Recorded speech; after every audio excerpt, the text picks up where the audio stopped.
All right. And we are live. The last word, LordCognito, Ebontis, and Ty Guy is studious, Travis.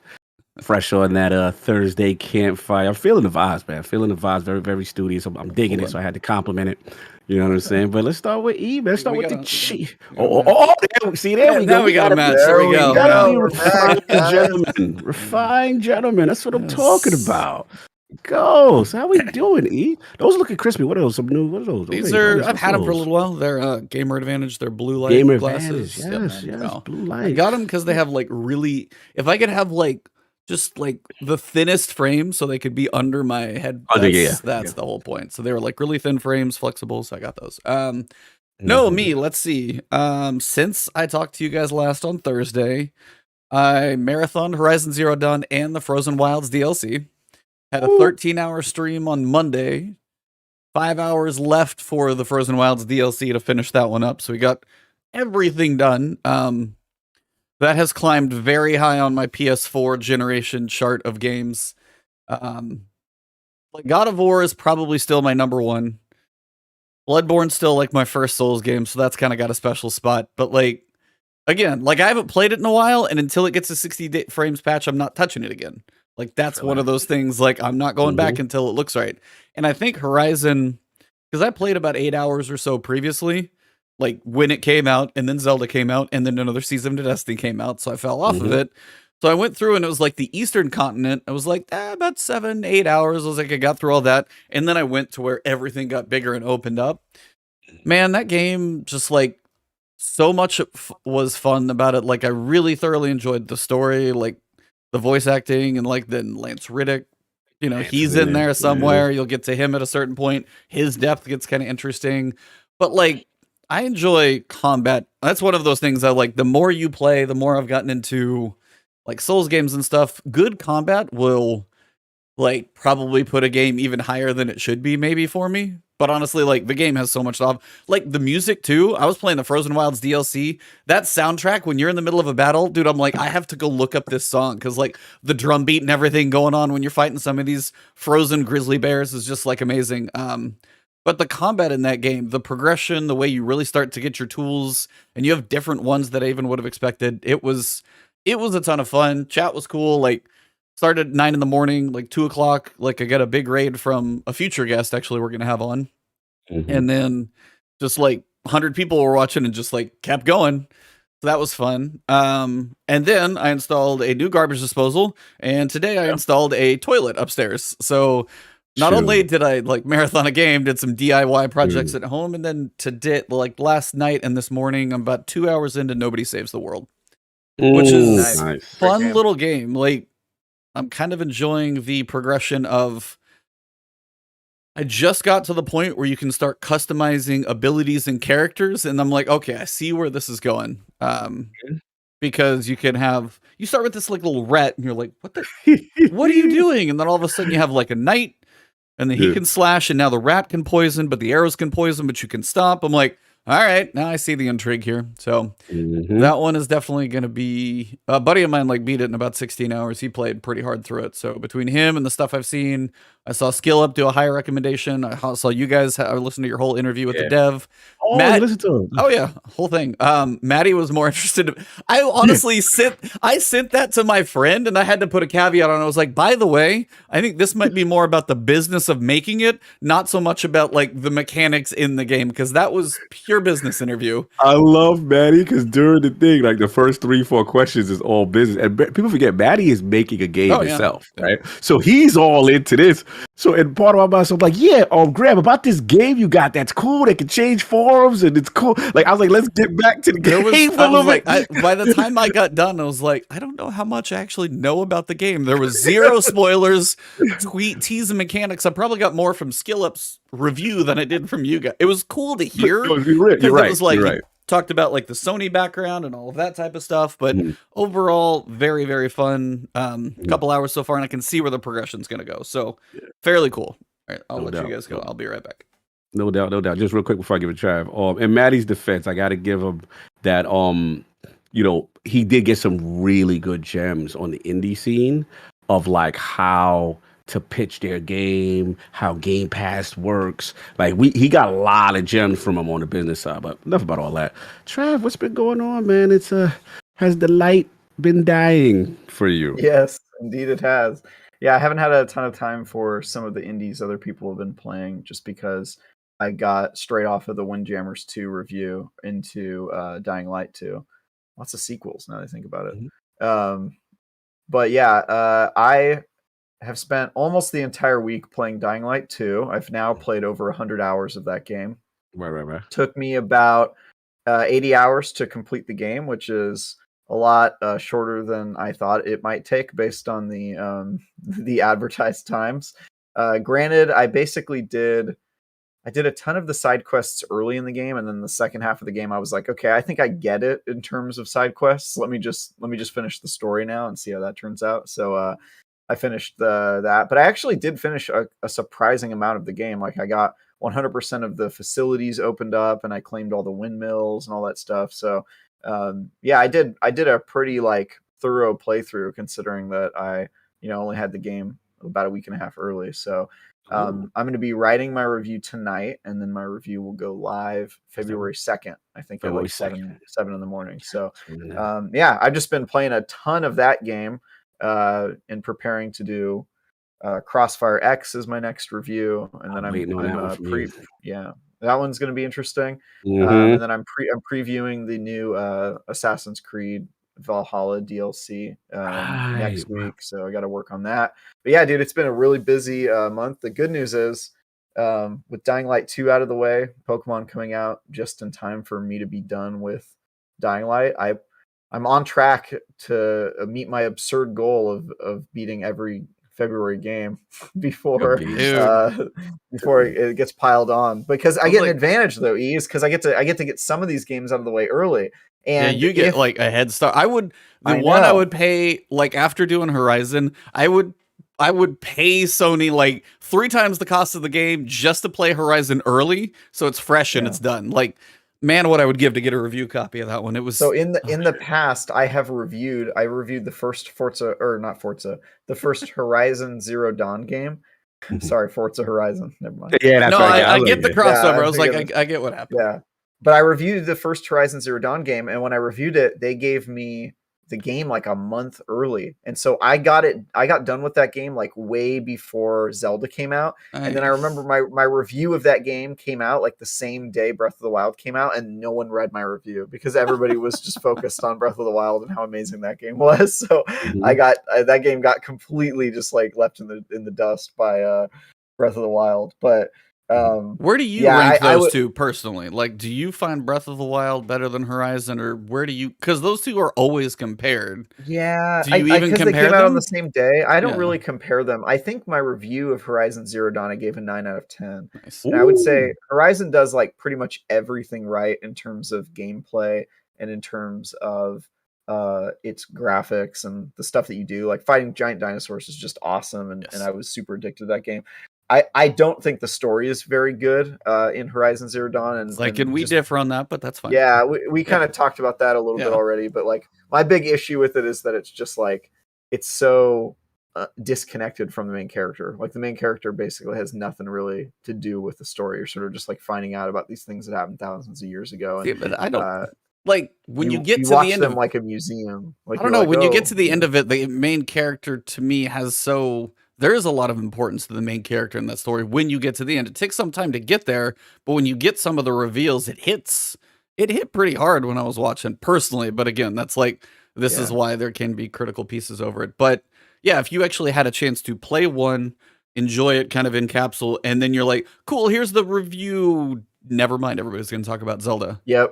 Yeah, what do you have you beaten crazy. Zelda? Have you played and beat Zelda? Yeah. I was so happy that I got to review Horizon Zero Dawn specifically because it meant that I could focus on Zelda when it came out.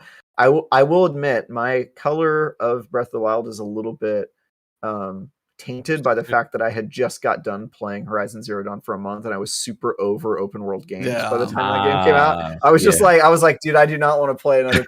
And I think something came out in the fall that year before as well that I was playing that was super open world. I was playing it for a really long time, and then Horizon Zero Dawn, and then by the time I was done with Horizon Zero Dawn, I was so over open world games, and I played Breath of the Wild. But I will say, Breath of the Wild is a great game. Like I know like a lot of people have their problems with Breath of the Wild, and other people think that it's the greatest game that's ever made, and I'm sort of in the middle. I think it's a great game. I really wish it had dungeons. I That's what I don't really mind the weapons breaking thing. I'm like, whatever. If weapons are easy to find, who cares? You know what I mean? Actually, Dying Light has the same mechanic where you're constantly grabbing weapons and they break, but it doesn't really matter because weapons are so easy to come by that you're never like, oh man, I wish I had a why does my weapon have to break? It's not really that big of a deal. So yeah, I see lots of people disagreeing with my take on the story. That's totally within your rights, but I will say I haven't given you guys like my full reasoning. I have a lot of problems with the story in that game, whether it's like Zavala's character's weird betrayal and that whole like magic bullshit that he does, and I have a lot of problems with the story in that game, but I think the character Aloy is great, and I'm super excited for the sequel, and I think if they can focus on the story more, the gameplay sort of takes care of itself. Like the gameplay in that game is so good. Like I love that game. I gave it a 9 out of 10. Yeah, it's like you're like even if you have that many issues, the only problem really is I think the narrative is just a little disjointed. But I mean, that's kind of one of those things when you made the reference of what is your perspective going into any game, and it can definitely be affected by your previous experience, whether you just spent 50 hours in an open world, whether for me versus say Cog's co-host, if you guys don't watch The Finding Duke, please do. Maddie, like Maddie is hard, not a fan of Deathloop. My first Arcane game, and I did actually thoroughly enjoy just like the ridiculous nature, like the voice acting. But again, people are like, go play Prey, go play the DLC to play, go play Dishonored. Like there are very good examples of extremely good arcane games. So if that's your expectation, you're like, if I can get here and then if I can see just a few more things, but for me, I was like, it was all brand new. So that's why for me, the perspective makes perfect sense. And I think that's why it's probably also one thing I will definitely say, if you get a chance to play it now, do it on a PS5. If you're going to go back to it, or a PC, because the SSD load times, as soon as I got the unlimited fast travel, I was bouncing around everywhere and it only took a few seconds to load. I'm like, I'm thinking old school PS4 spinny hard drive, this might have sucked a little more. So overall. Yeah, I definitely did, man. The load times were real in PS4 era. That's when I reviewed it. And I think they needed to give me the game a month in advance just for load times. So I mean, that's the thing about Bloodborne. That's why I want to remaster a Bloodborne. So if you die, you're just like right back in. Right there. Yeah. Also, I just want to say I've played every Arcane game right when it came out, and Maddie's views on Deathloop are just insane. So like, don't even it's crazy, man. It's crazy. Like I get what he's saying, but like he said that game's the worst game that came out in 2021, which is an absurd view. That's really only true if you've played like 5 games in 2021. Like if you didn't play the not everybody had to go through Nerf Legends. We know. I know, but even if you didn't play Nerf Legends, I personally reviewed like, I don't know, 12 games that were way worse than Deathloop. Like, come on, man. It's not even a real argument. That's him having Arcane expectations so hopeful in his head, and apparently it just did not get there for him. That's my only guess. Make a game worse though. Your expectations doesn't make it. That's all I can come up with though, because I had so much fun. Like, ask my stream. I was just like, I would go through a level in Deathloop, and whether you played it, I don't want to spoil it, Cog, but it's like, there's multiple levels and times. I would just go through and have fun clearing the entire thing out, just because it was goofy fun. Whether it was my little silence pistol or whatever, I just had fun doing it. And I think, and then when you started to put when I finally realized, I was like, this is a big first-person shooter escape room. It was actually really cool. I think that's one of those, when I finally, because I've done real-life escape rooms, so when I got a chance to play one in a video game over time-traveling escape room first-person, I was like, yes, sign me up. This is a blast. So that's me. Of course, he's done real-life escape rooms. It's like the least. It's like the least surprising thing I've heard. Wow. Okay. Thank you. Have you, neither of you ever? Well, all I'll say is I've never done an escape room, and the reason I've never done an escape room is because the people who tend to do escape rooms have turned me off from them. Mm-hmm. Show me one person who has ever done an escape room and hasn't told everyone about it. Everyone in their life that they've done an escape room. That's why I'm annoyed by escape rooms. But no, I've never done one. real quick, Charlie, let me ask you this because I know the Deathloop controversy. You're trying to It's kill not my a boy, Maddie. controversy. It was a super well-reviewed game. It's like I was like, it people was thought Game was of the Year great. nominated, so it can't Yeah, be. it was Here's the nominated for thing. Game of the Let me Year. ask you It this has from this 90 perspective, because on Metacritic. you hardcore Halo. Yeah. Hardcore. You know the mechanics, the essence. You know when it's at its peak. So like, that's like somewhat in his eyes, like someone. What would we say is like the one to say Reach's multiplayer? Yeah. Was like controversially. Four was even worse. It was even worse, right? So Yeah. that's like someone saying playing 4 for the first time, like, yo, this is the GOAT difference. Halo the difference, multiplayer. This the GOAT. The difference, Cog, is that it would be like if 343 or Bungie made a different game that wasn't Halo, and then we judged it by the same. It's not a sequel; it's a new IP. It's called a different thing. It's Deathloop. But what if they took the mechanics that you love, that they're known for, the things that they know for? I mean, they kind of did that with Destiny. Yeah. Bungie was like, we're going to make a different game now, and it's going to be totally different. We're going to call it Destiny. It's not going to be Halo. And I play that game all the time, but you have to realize it's just a different thing. That's like, it'd be like if you really liked Halo Wars, and then when Halo 5 came out, you were like, this isn't an RTS. It's like, whatever, dude. They're doing a different thing. That is not They're doing a different thing. Like, whatever. It's a different not game. All right, it is a different game.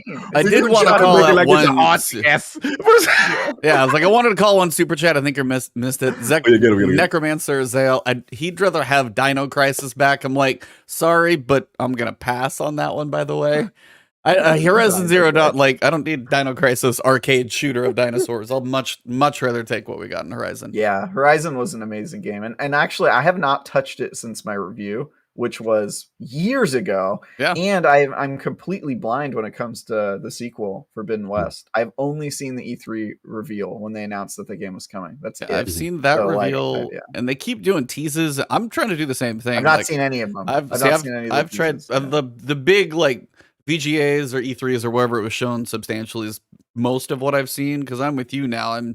I don't need to know anymore. I don't need to know the progression. I already saw one new dinosaur. I'm like, wish I wouldn't have even seen that. But what have you been up to, Cog? I know one thing you did this weekend. So, Microsoft and Activision gave you a lot of content for the past. Yeah. Oh my god, it was insane, man. But shout out to Adam. He was in here earlier and in the chat, and we just went for it, man. We knew it was a moment, one of them seismic moments in the industry. Everybody's got an opinion. Everybody's got a hot take. And it was just like, you know what? Let's just get everybody involved. And people were like, hey, like live on the fly. Hey, I want to get a part. And I'm like, all right, I'll get you in here, but you got to be quick. Got to get you out. And that was kind of like the rules. You can't stay. You come in, you come in for it and out for it. But it was really cool just to see everybody coming through. And then so many people, even if they disagreed with each other, what I like is we kept that respect, from different opinions and stuff like that. And shout out to everybody, man. Colin came through. Man, so many people. Hogue was on fire. He had his point. King gave the sermon of all sermons. I'm telling you right now. Just the price of admission for King right now. This is like the promise fulfilled. So he's all in his shaman prophecy bag, and he's in it. But yeah, man, it was a 6-hour insane opinions, passion, jokes.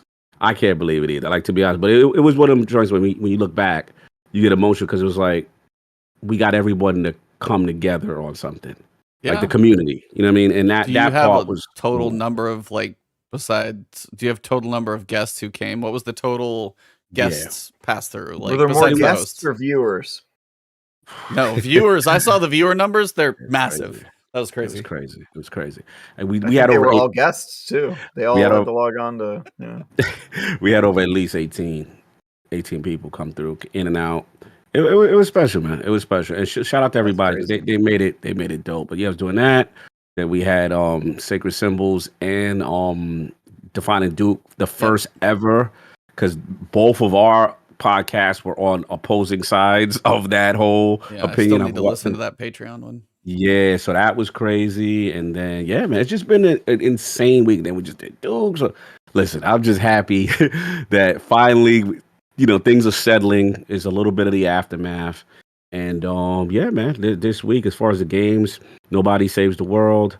As far as Destiny, I finally started playing and doing my Pinnacle activities again. Just Nice. getting into my weekly. All right, let me just start accumulating mats. Shout out to you, E. I did your video with the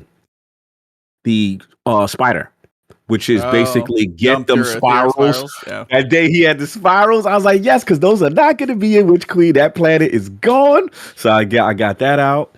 And yeah, man, I just been slowly getting it because I don't want to be material deficient. And I feel right now I'm too low. So at least I want to get back in that routine and get my pinnacles and getting stuff like that. So yeah, I'm ready, man. We got stuff to talk about. Shout out to TJ's 7 Hour Podcast. No, where can I watch? Oh, it's on Iron Lord's podcast. Yeah, yep. Iron Lord's podcast on YouTube. I don't watch it now, but yeah. If you got like a work day, if you're gonna walk your dog for like a marathon, whatever you need, it will occupy much time. I did want to say one other thing. Like, you guys were going through that podcast. That was also during one of the craziest sports ball weekends I have ever seen. Shout out to the Niners, who are still alive, by the way, in one of the sloppiest looking. I was losing faith. My wife gave me crap that I was like, she said, oh no, they're not gonna win. Oh, that's the dagger. She gave me such a hard time because I thought it was over so many times. Just because it seemed like they didn't have a shot to do anything. So then when something kind of good happened and then nothing came of it, I was like, that was our chance. Yep. It was over. Yep. But they looked dead in the water. Like, they looked so lethargic. And then we in the DM and Travis like, we don't start playing to the third quarter. And I'm like, yeah, it's was I right though? Was I right? And I was like, was it like a block punt for a touchdown? And I'm like, block punt for a touchdown. Blocked field goal. Like, it was special teams and defense are the only reason we are still going, because the offense may as well have barely been there for about one drive. Jimmy G. Yeah, he needs to hopefully be a little less sore this weekend. But also every other game was within a field goal or end of game field goal. I think they were all end of game field goals. Yeah. And then overtime, which that game, I do want to say, my random sports tangent here, is just a little bit of proof why the coin flip of NFL sucks. Yep. Personally, just because that was a very offensive game. Neither defense was there, as it ended up being 36-42 or something. So obviously the defenses weren't strong like the other game. So then when you have a coin flip, which offense gets it first? They're not really stopping them and nobody got a chance. So that's just one of those. I don't know if it's going to change, but I think for playoffs, maybe. Playoffs. But I would like to see maybe for playoffs, each team gets some kind of chance, because it did suck to see the Bills quarterback do what he did and then in turn have the rug pulled out from under him. That really sucked. Yeah. But yeah, that was a fun weekend. I don't know if I'll ever watch 4 games that were that fun. It was crazy. That was crazy. All right. All of our fun past week out of the way. You said you've been playing a little Destiny. We're a few weeks out. We did actually get a TWABage. By the way, the Zavala picture you guys see related to the TWAB, one of the Bungie guys said, hey, this looks like something from a cinematic. So FYI, Zavala's going to be in some cinematic somewhere in the future. But it does have a different face, like a little more different tone on him. But again, if he's in a cinematic, maybe he doesn't die in the campaign. We'll see. No way. He is like a mainstay. But I don't want him to go just because I like his voice. Genetics bless that man with some very wonderful pipes. So I hope his voice doesn't leave the game. Same thing like in Horizon, when he's in there, you're like, yes, more of him, please. Sure, for sure. That's Lieutenant Daniels from The Wire. Man, I still need to watch. I need to watch. Yes, you do. That's a classic. No, I know. That's one of the big classics for TV. That and Breaking Bad both. I know. Believe me, I know. Wow, dude, I know. Wow. This guy. I don't even know you. I missed some big ones. Okay, I missed some big ones. Wow. Okay. We learned it. I know.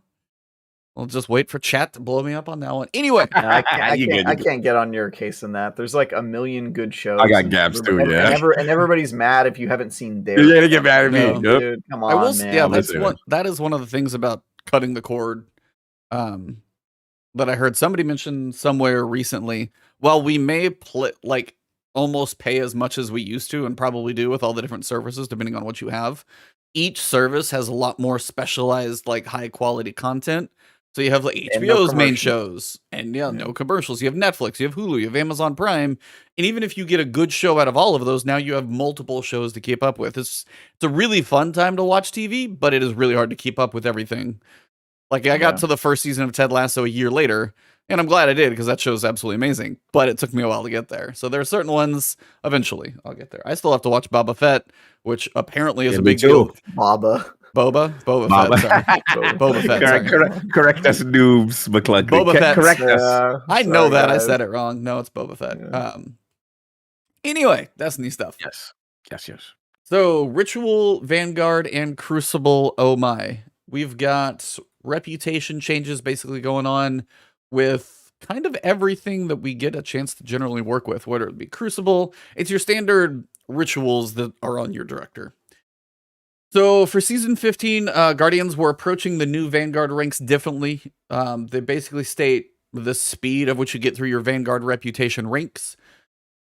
They thought it was too slow. And I agree, because it does take a lot. Like Crucible, I would say I get through pretty comfortably. And it's probably because I avoid the strike playlist generally, because there isn't much of a reason to go in there once you're kind of done with your Pinnacle, so I don't play it as much, as they do have reasons to play your Iron Banners or other things. They are going to try and make that one faster. They're also going to work on improving just completion rank, activity streak, Nightfall multipliers, and then Nightfall completion quality. So if you get like platinum rewards, potentially you would get more. So just in general, they said it should be about twice as fast for most players to get through the Vanguard reputation. Sorry. I'm trying to read this, and you two are chuckling. I feel like E is the teacher, and Cog and I are in the back. Yeah, you guys are in the back of the class. We are not listening to the teacher, and the other students are roasting you for Fett. Yes, Baba Fat, Baby Fat, roasting the teacher. Baba Booey Fat. And me and Travis are dying, and you try to teach the lesson, and it's hilarious. This is one perk of having these hooligans on my monitor in front. When I turn to read the TWAB, it's in a different place. So my periphery, there's these bouncing, chuckling heads over here, and I'm like, my God. Anyway, continue. To sum up, Vanguard reputation gain should be approximately twice as fast for most players, with the ability to optimize even faster by playing on higher difficulty Nightfalls and utilizing the activity streak. So in theory, it's not going to suck as much to be in Nightfalls or Vanguard strikes. And if you do put some time in there, if you want to grind some Grandmasters, you're going to actually be benefited by doing the higher level stuff, which I can't really hold anything wrong. Sivatech, by the way, Cog and Travis, behave yourselves. Shout out to the $5 super chat from Sivatech. Getting called out by chat. You hooligans. Happy to. That was funny. That was a classic. Similarly, Trials of Osiris was about 30% slower than anticipated. I love how they have these data metrics somewhere to say how many game sessions did it take for this person to get through. Bungie and all their data. How's it feel? Feels like it sucks. Is it? Yeah, it sucks. Okay. One cool thing about Trials that they're going to do is they feel like they're not valuing round wins enough, especially when players get to 20 round wins and at 7 win tickets. So they decided to add a small amount of Trials reputation at match end for every round that you win. So whether it be one that you win with your super bonus. So even if you go 5-1, you get a little bit more for just participating in these matches, which is kind of what it's come into. Like, it's more and more participation trophies, it seems, with regards to Trials.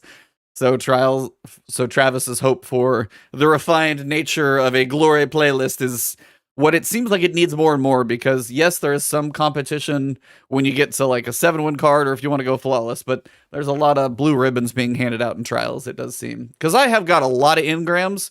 Mm-hmm. I went flawless because that one dude helped me, but there's been a lot of participation in Engrams on my part during the course of By the way, season.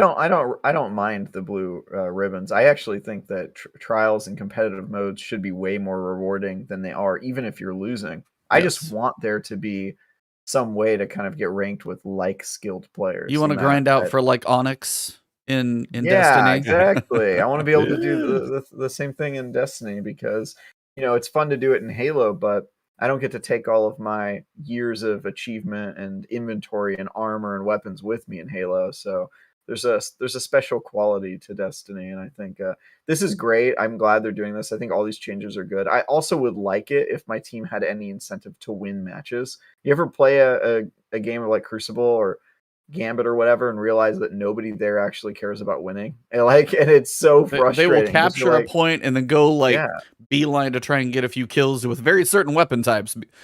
I mean, I did the same thing. That's the problem with the whole bounty system that we are in right now is whether it be Strikes, Gambit, or Crucible, so many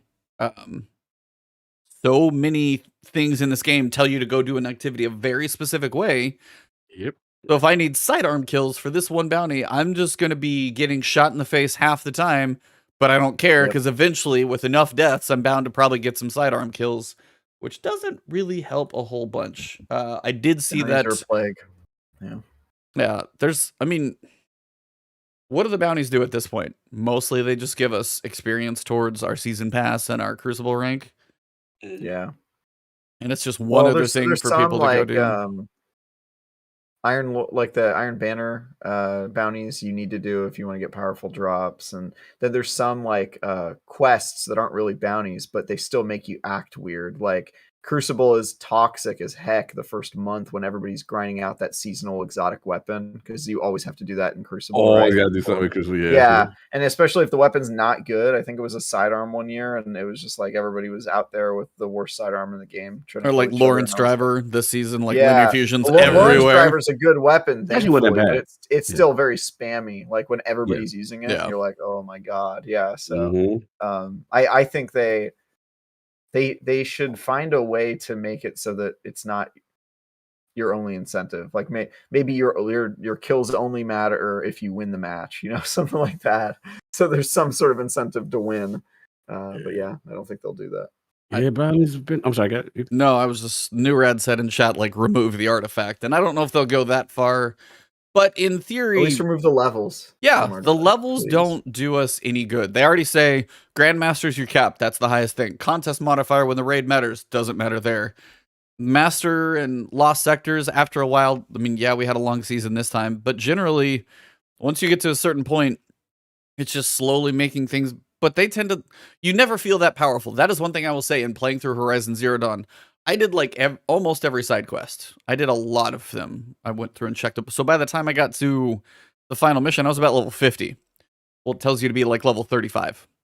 So I was a little over leveled. I was running through, fighting stuff, really amped up, and actually felt a little extra powerful, like you would in a general RPG with progression. It just reminded me how we don't get that in this game. Yeah, I do miss. I think it was D1. What was the name of the event where they brought the raids? They kind of make you. They brought the power level up of the old raids like Kingfall and Age of Triumph or whatever. Age of Triumph. Yeah, I missed that because I remember going in there and just wrecking, and I'm like, I don't know. It just felt. Sometimes it does feel good when you're of level or way above level to melt something. Or what I miss about it is we would really Sherpa during that season, that time, because it was like, okay, somebody's new, they haven't played for a while. Yo, you want to do this? You want to check this out? And it just felt like a part of it. So it's just like, I agree with you. It's like, I always feel like if the artifact is going to matter, let us DPS crush for the people who truly are invested into that leveling because of the artifact power on top of it. I still feel like things should be hurting just as much as they did, when you were at the level when, the activity kind of started. I hate that. Like when you look at recommended power level, this is what bothers me. We look at recommended power level for any activity and you are leaps and bounds above it. Yeah. You should melt really hard. Like your DPS should, and I still feel there's that curve where it's like they're only letting you go up to this certain level. It's really your delta above is like a max of 20, even though a Vanguard strike You can't just go in there and just destroy strikes. And honestly, those should just be fun. Strikes should not be anything that you need to sit there and put a decent, and you can obviously nuke some stuff in there, but still just have some fun. Yeah, no, absolutely, absolutely. It just, to me, it's all about damage resistance and sustainability. That's all it is. So I don't get hurt enough where I'm not one shot. That's why I'm leveling up. Really, I'm not leveling up so I'm feeling more powerful than the enemy, and that's what I want to do. It's homework. It's homework. And it's giving me the right to play it. Sorry, Gabe. Yeah, no, that's actually what it is. It does. It gives you. It checks a box so you qualify to basically play the activity, but it never matters that much. Once if you're doing something really difficult, they're going to tell you exactly how you're going to play it. If you're doing something mid-level, you're just going to play it kind of as it should feel, but you never get to feel overly strong ever. Agreed. Continued reputation changes. So we got the Vanguard changes. We got the Trials changes. Also, it looks like we've got the Summoner coming back. So we've got our auto rifle. I think it's a 600 RPM. See if we get solar. Maybe. Yep, solar. I'm trying to think. There's not. I was actually going to say, solar auto rifles. There's not a ton that I love because there's that one from Beyond Light, which I can't really stand the way the recoil is because it's just all over the place. It's thermal erosion or something, maybe. Oh yeah. It does not feel good. This, at least, if you could get maybe Vorpal and something like that for champions, especially as their overload, auto rifles and SMGs, that will actually be good. They said for reputation changes with regards to Crucible, they say that feels about right. They're not going to mess with Iron Banner is getting a rework in season 17, so FY, we're probably going to spend our tokens this season. They say Gambit reputation was about 30% slower than desired, but with the Gambit revamp coming in Witch Queen, which we still don't know because that's in a future TWAB, they would like a full season to analyze playstyles and patterns before making any changes. More details on that in the future. And this is what I wanted to ask you guys. They think it's 30% too slow. Whatever their data says. Solar Haze, Arctic Haze, that's the auto rifle, sorry. Right, Thermal erosion's the LMG. Thank you. Thank you. But if they know something is 30% slow, and it's Gambit, nobody likes to play it in the first place anyway. It's barely, and it's like land, and they're doing some rework. That's fine. But if it already goes that much slower, I don't know how much the rework is going to do unless if it's still going to be called Gambit, it's still probably going to be generally the same. You guys think not touching that 30% reputation gain is kind of the wrong decision, or do you guys think that's okay and wait and see how everything comes out? It's a weird thing to address because they're addressing all the other ones, and it seems like it wouldn't be that dissimilar to just adjust how much reputation you get from each Gambit match so that it's about the same. That said, it doesn't really affect me too much. I don't anticipate playing a whole lot of Gambit in between now and whenever they fix it. I have avoided that game mode like the plague, and I intend to continue to do so for as long as feasibly possible. So, I don't really, it doesn't really affect me, but it is weird. It's weird that they would say, hey, we know that this is broken, we're not going to fix, even though we are fixing these other playlists that, are presumably have the exact same need. So, it does take forever to level up. It's just strange. Yeah, it's just strange. I'm with you. I mean, I clearly they have a plan for Gambit at some point, but it's just weird that maybe they just want to coincide everything together at one time. I don't know. It does that's seem the thing. weird. They are actually making changes in Witch Queen, but they're not touching the reputation. Yeah. They're waiting probably a full season even later, like when they would change Iron Banner, then they would change that. To me, basically, it's just one of those. Gambit cannot get a whole lot of play. I don't know what the numbers are, but I do not anticipate that that is a very populated playlist. So why not bump up the 30 and just give it to us, just to give people some incentive to say, hey, if you go into the Gambit playlist, it's a bit more generous than it was to work through your reputation. It's not as long, or you get more engrams from it. You might get more rewards. It seems like little change. Like, you could be extra generous in that one. Crucible goes decently. Vanguard's getting an update. If nobody wants to play Gambit in the first place, why not give it the bump? I feel like it needs the bump anyway. It could even use double the bump. It could be, if it's 30% too slow, maybe it's 30% faster than the other two, just so you go in there. It's one of those that I feel, that was just a weird one. Not even say we think it's 30% slower. We kind of want to see how it goes, but we're going to give 15% of a bump just to not maybe overdo it, but nothing. It just felt weird to me when I read this. I haven't said that in my little videos. It just seemed like they could have done anything to help boost the incentive to play Gambit, and they didn't do anything. They're going to rework it, but incentive, I guess we'll see what that is. If I had to guess, let me put corporate cog hat on. If I had to guess, Need to get you a the corporate reason, hat. we got to get me a corporate cog hat. The reason will probably be the algorithm probably says play time is probably the shortest, and Bungie don't like you dipping and dodging and getting hot rewards and stuff real quick. We don't like that. We need to keep you here. What do you get from Gambit? A bottom dollar with 7,000 perks. Have you looked at the perk trees for bottom dollar or some of those weapons? Yeah, it's crazy. It's just, how many do you have? I have about 12 in each column. Good luck with the statistical odds of getting the roll you want. I will say though, Servant Leader's kind of fire. I'm holding on to. I got a crazy roll for when scouts come back for Witch Queen. Yeah, I like that, but I mean, I'm with you, man. I can't really argue with you on this. Like this is, it's just, it just seems I'm just weird. Ridiculous. Yeah, there's a problem. It's a problem. It's clearly a problem. I just try to understand their mindset. No. I mean, I get that, and maybe the changes are going to be different. I don't know what they're going to do, but if it is still going into a Gambit match, whether you change, if it's longer, if it's a little bit more competitive, a little more back and forth, it's still going into Gambit, and whatever the experience is good, bad, or otherwise, knowing the reputation slower, I feel like still isn't going to be something that the revamp is going to change. Unless Drifter's menu looks completely different, which maybe it will. Who knows? They said they're also not making any changes to the active streak system or the placement of the ritual weapon ornaments. I did want to ask you guys this one because the ritual ornaments are part of the seasonal challenges. And one of those, each seasonal ornament is somewhere like its own seasonal challenge. And basically what that means is right now for every reputation, you go all the way through Crucible up to 16. When you go to reset, when you get to 16, then you can pull the new pursuit weapon. Mm-hmm. Next time you go through it, your full second reset, you get the ornament. Mm-hmm. When you go to Gambit or Vanguard, even though you have earned the weapon, your first reputation reset is going to give you the weapon again. Then your second one is going to give you the ornament. Same thing with Gambit.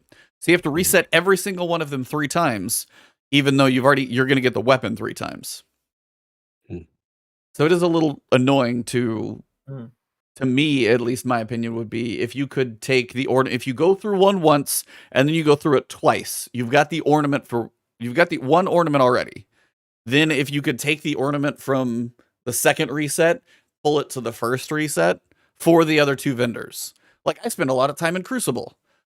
I go through 1, 2 resets, I get my ornament. Well, now if I go into Vanguard, I've already got the weapon. Now if I go through 1 reset in the strike playlist, I get the ornament here. If I go through 1 reset, I get through the ornament here. It just seems excessive when you're going through all 3. Like I'm not going to do the Gambit one. Just it was the one ornament that was sitting out there for me, and I was like, nope, not going to touch it because I don't want to go through it. If it was 1 reset, I could maybe get, but 2, not going to happen. Yeah, once you have the weapon, it's like, well, I got to get the weapon again, and then like for each ritual activity, it's a bit much. Travis, any opinions, or am I just? No, you guys are preaching. Here? I mean, you know me. I will always side with the person that's saying that we should have to play the same activity less often because I get so bored just doing strikes over and over again. And same with Gambit. There was like a time where Gambit was good mode back when they were really putting a lot of their time and effort into it, and you could go in with a full stack of 4 and just blow through it. But it's been so exploited since then and pared down to the most like basic version that it's just not good. And really, aside from Crucible, there's nothing I really get a kick out of just like replaying. So the fact that there's even a reputation grinding thing for Vanguard for strikes is terrifying to me. Like I can't imagine sitting in that playlist for that long and redoing the same missions I've done over and over again. That just does not strike me as fun at all. Like I can imagine doing it for Crucible easily because it's multiplayer, it's sort of dynamic and evergreen, but for strikes, damn dude. Like I remember doing that in Destiny 1 back when there was the what was it called, the 7 of coins yeah, what was it called? What's the thing called? Well, skeleton keys, is that what you're thinking? Seven of What was the name of that thing? the exotic farmer. Yeah, it was a thing. I know what you're talking about. I Oh, just where you forget boost the- your chance to get like an Yeah, exotic or to something? Yeah, get the it's exotic, a yes. 7 of something. something of coins that I know what increase you're your talking drop about. rate or something. Yeah. Yeah. 3 of 3 of coins. Three of Coins, coins. yep. 3 of coins. You had the of I coins, just had that's the right. number wrong. Yeah, the of Mhm. coins. There you go. Yeah. So I remember the 3 of coins thing. I would grind strikes, but all we did in that party chat was talk about how much we hated strikes and how much this was bullcrap that we were having to grind this way. I still did it. Like I did it for hours to try to get everything, but I was not happy. I just think the fact that they're trying to turn that sort of content into like evergreen content that you just grind over and over again just doesn't sit well with me. It doesn't strike me as a very compelling gamer experience. This is one of those where I have to wonder about the average casual person who logs on at 10 o'clock after the kids go to bed. They got about an hour. Hey, let me boot up. I can just play a couple strikes, enjoy the shooting in this game, and they get to play a few hours a week, and that's what they get. That may be their thing. But believe me, Travis, I agree with you. Trust me, like spending time in the Vanguard playlist, which is going to be getting a change, which is something perfect to talk about right now. Can we really quickly, before we move on, address what somebody in the chat said, which was that 3 of coins was a great game mechanic? I really, really hope you're being sarcastic, DJ James Boros, what? because that is the worst mechanic they've ever created. Like, and can you imagine needing a consumable to fix the broken drop rate on your own? That's all it did. It was like a thing you had to spend in-game currency on just to make the drop rate in the game not terrible. That's what you had to do, and you had to remember to do it in between every strike. It is the ammo synth of RNG, and it is terrible. And you shut your mouth and don't talk about game mechanics ever again unless you were being sarcastic. So that's all I have to say to that commenter. Anywho, speaking of the Vanguard playlist, Poor DJ. He brought that on himself. Sarcasm or not, that was a terrible take. I'm sorry. That's classic DJ sarcasm. Anywho, as we discussed in an earlier TWAB, the Season 13 Battlegrounds will be added to the Vanguard Strikes playlist, which is now renamed Vanguard Ops. As a reminder, the 4 new Battlegrounds coming to the new seasons are Behemoth on Nessus, Oracle on Nessus, Hailstone on Europa, and Foothold on Cosmodrome. The actual Battleground activities are the direct launch, no champion version of the Battlegrounds, as these match the length and difficulty of the most of the strikes in the playlist. Any bounties, quest triumphs, and challenges used to reference strikes now reference Vanguard Ops. I really actually hope with regards to the bounties that it's plastered and bright and clear and in bold.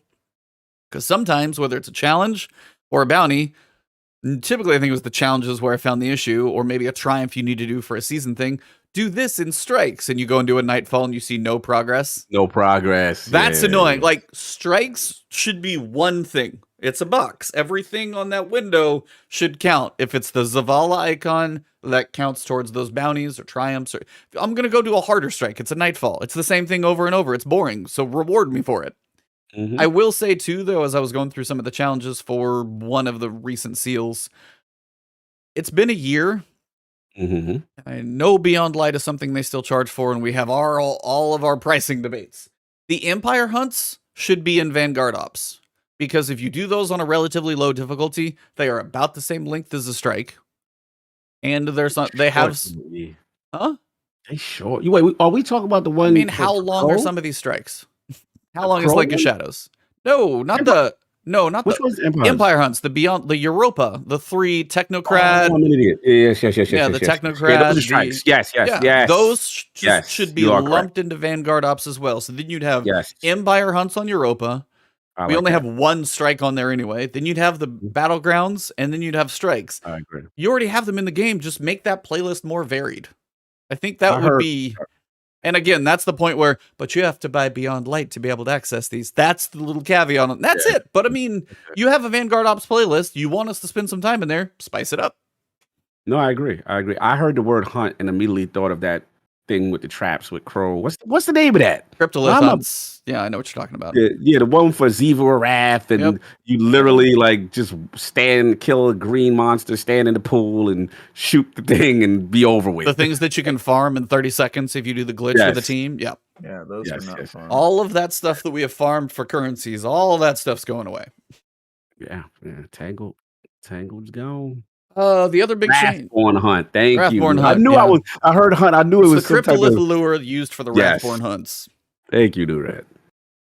Gotta love chat giving us corrections in here. Yeah.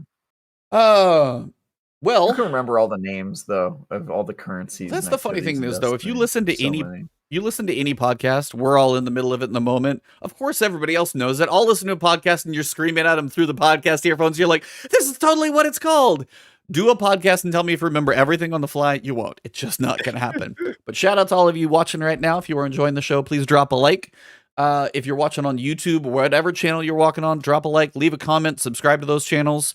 Also, by the way, if you guys do listen to this on audio, please drop us a review. Give us a rating on those platforms, whether it's Spotify, iTunes, Google Play, wherever it is. The reviews help move us up in the charts so more people can find us and view us and listen to us. So if you are out there listening, watching, whatever it may be, please drop a little love. It's always appreciated.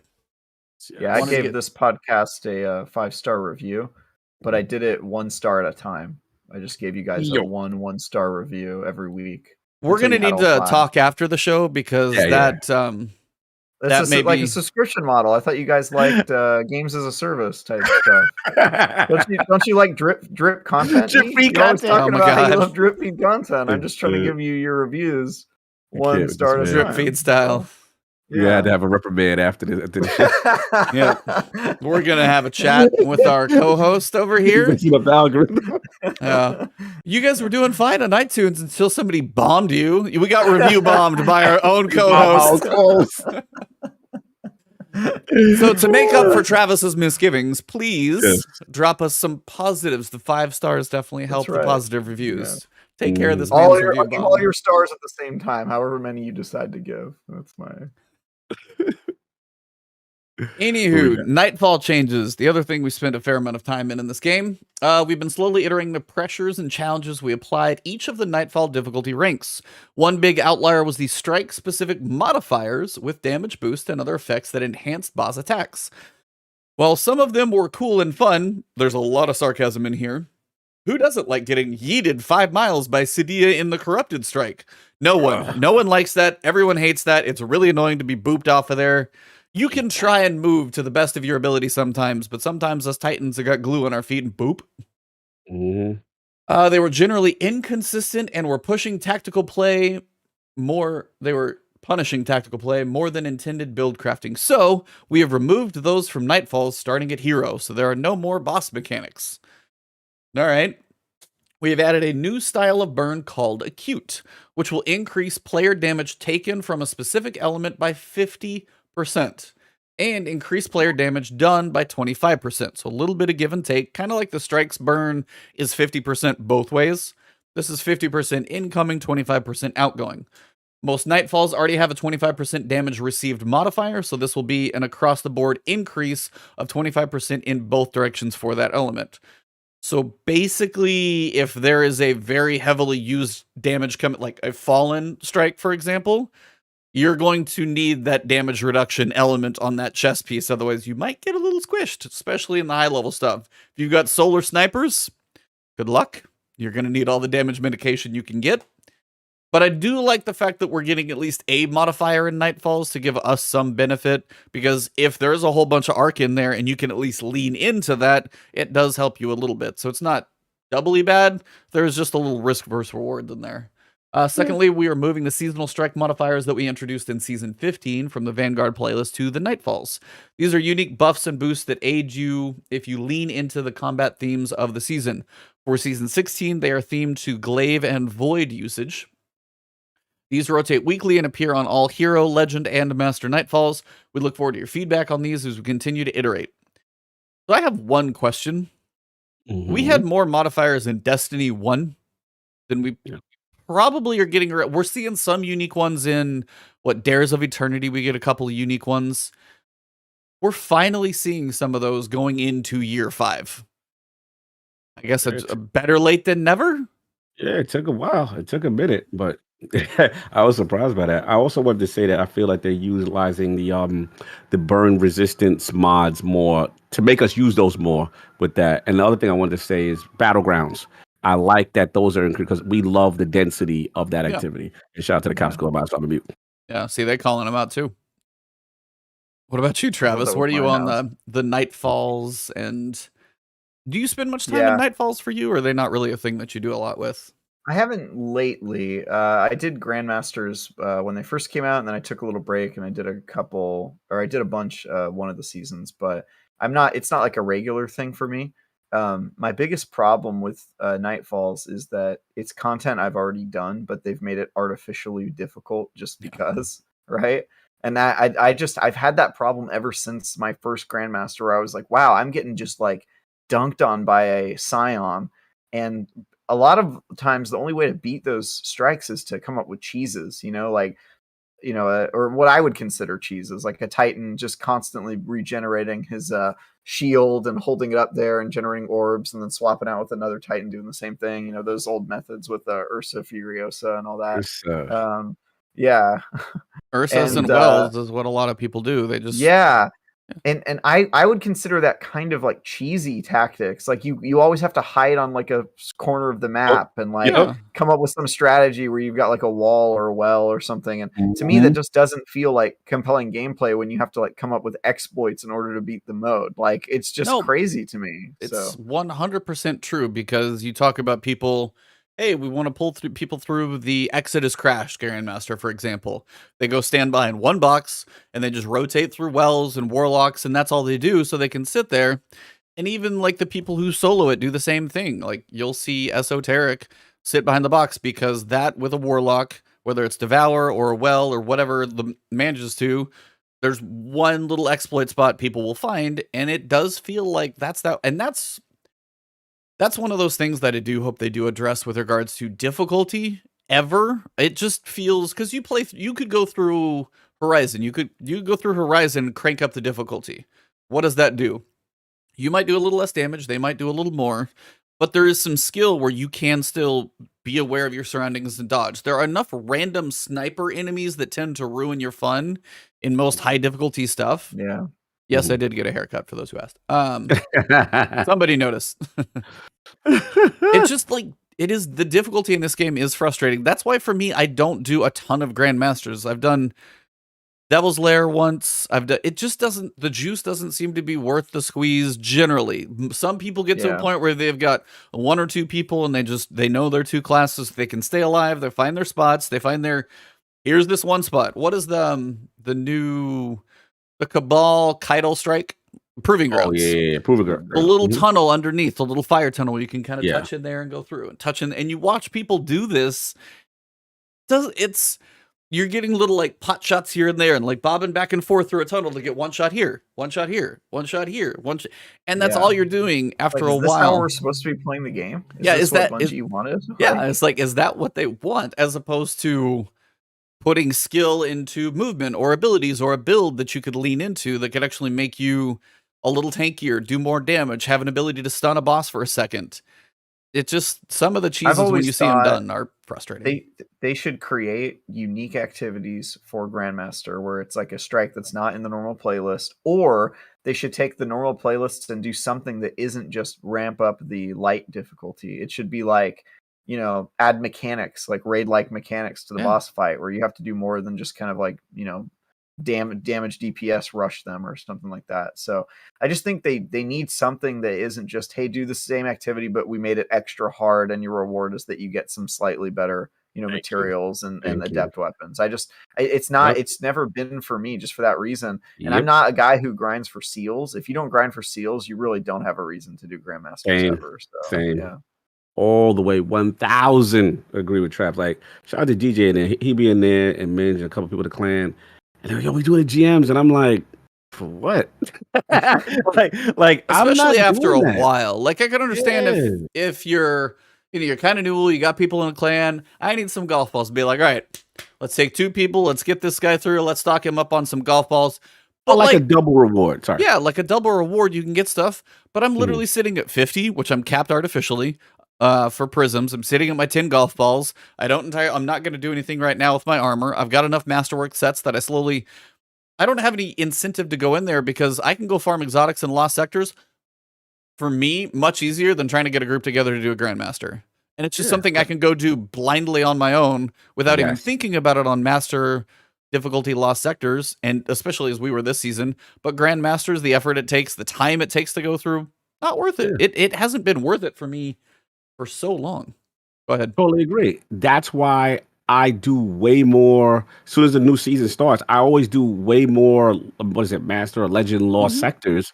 Because I know the chance for a unique exotic is there. Like, I'm not jumping in there, killing myself, painting and pot shotting people from deep just so I can get +5 range on some regular gun. Like, I'm just not doing that. Does not sound exciting to me. I'm not killing myself for that. If you talk about, okay, double rewards, okay, I might jump in there once in a while. But the reality is I don't really like the loop with Grandmaster still for me. It's not something I feel excited to do. And to be honest, I avoid it. Like, I do not really do. I've kind of fallen completely out of the Nightfall / Grandmaster stuff. It just doesn't interest me at all. I would rather do, like I said, the dungeon, or I tell you, I get more excited. I'm like, oh, what's the exclusive Titan, or the exclusive Warlock exotic? Okay, I'm gonna be in there, and I'm gonna keep trying. And I'll do that all day of the week before I'll do that other stuff. Yep, that's just me. No, I mean and unfortunately, it doesn't sound like a whole lot's changing. The modifier is going to be slightly different, so maybe you can put out a little bit more damage, which is one thing we do need. If you match the modifier, getting more damage out will be a good thing. But again, that's one of those where I think they keep leaning heavier and heavier into these single damage type builds. Everything you do needs to be arc. Everything you do needs to be void. And yet, match game is on everything that's like high level difficulty. So unless it's just champions and you don't have to worry so much about match game, it's one of those things that I'm very curious when it comes to builds as they keep leaning, because now if Charged with Light's a little harder to do and we have to go Elemental Wells, that's about the matching the same class. And then when they talk about making orbs, it's all about the same class. So if they keep doing this type of stuff and then you still have match game on, you're like, you want me to be all arc to have benefit, to be able to play this strike, but then if you're going to go throw a solar and a void in the strike, but I have arc damage coming in, can't really do both. Just, it seems counterintuitive, and it's one of those things. Forcing the elements is annoying. Yeah. Shout out to the Nightbeard, $5 Canadian super chat. I think that's Canadian dollars. As a Gambit player, I'm scared. Last expansion, they said they had improvements coming, and they nuked my armor prime, and as a result, my clan. I'm sorry. You should be scared. You should be scared. The stuff that we've seen on Gambit, or rather the stuff we haven't seen, is weird. Especially since they keep pumping it up as a third pillar of Destiny content. Like, this is one of the 3 main playlists you're supposed to be in, apparently. Ritual activity, yeah.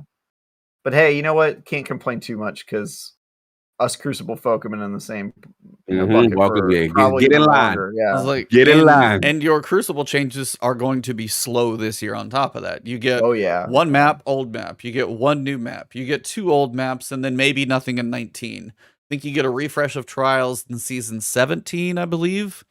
Maybe because it was, I think that's right. Not the expansion season, but the season after.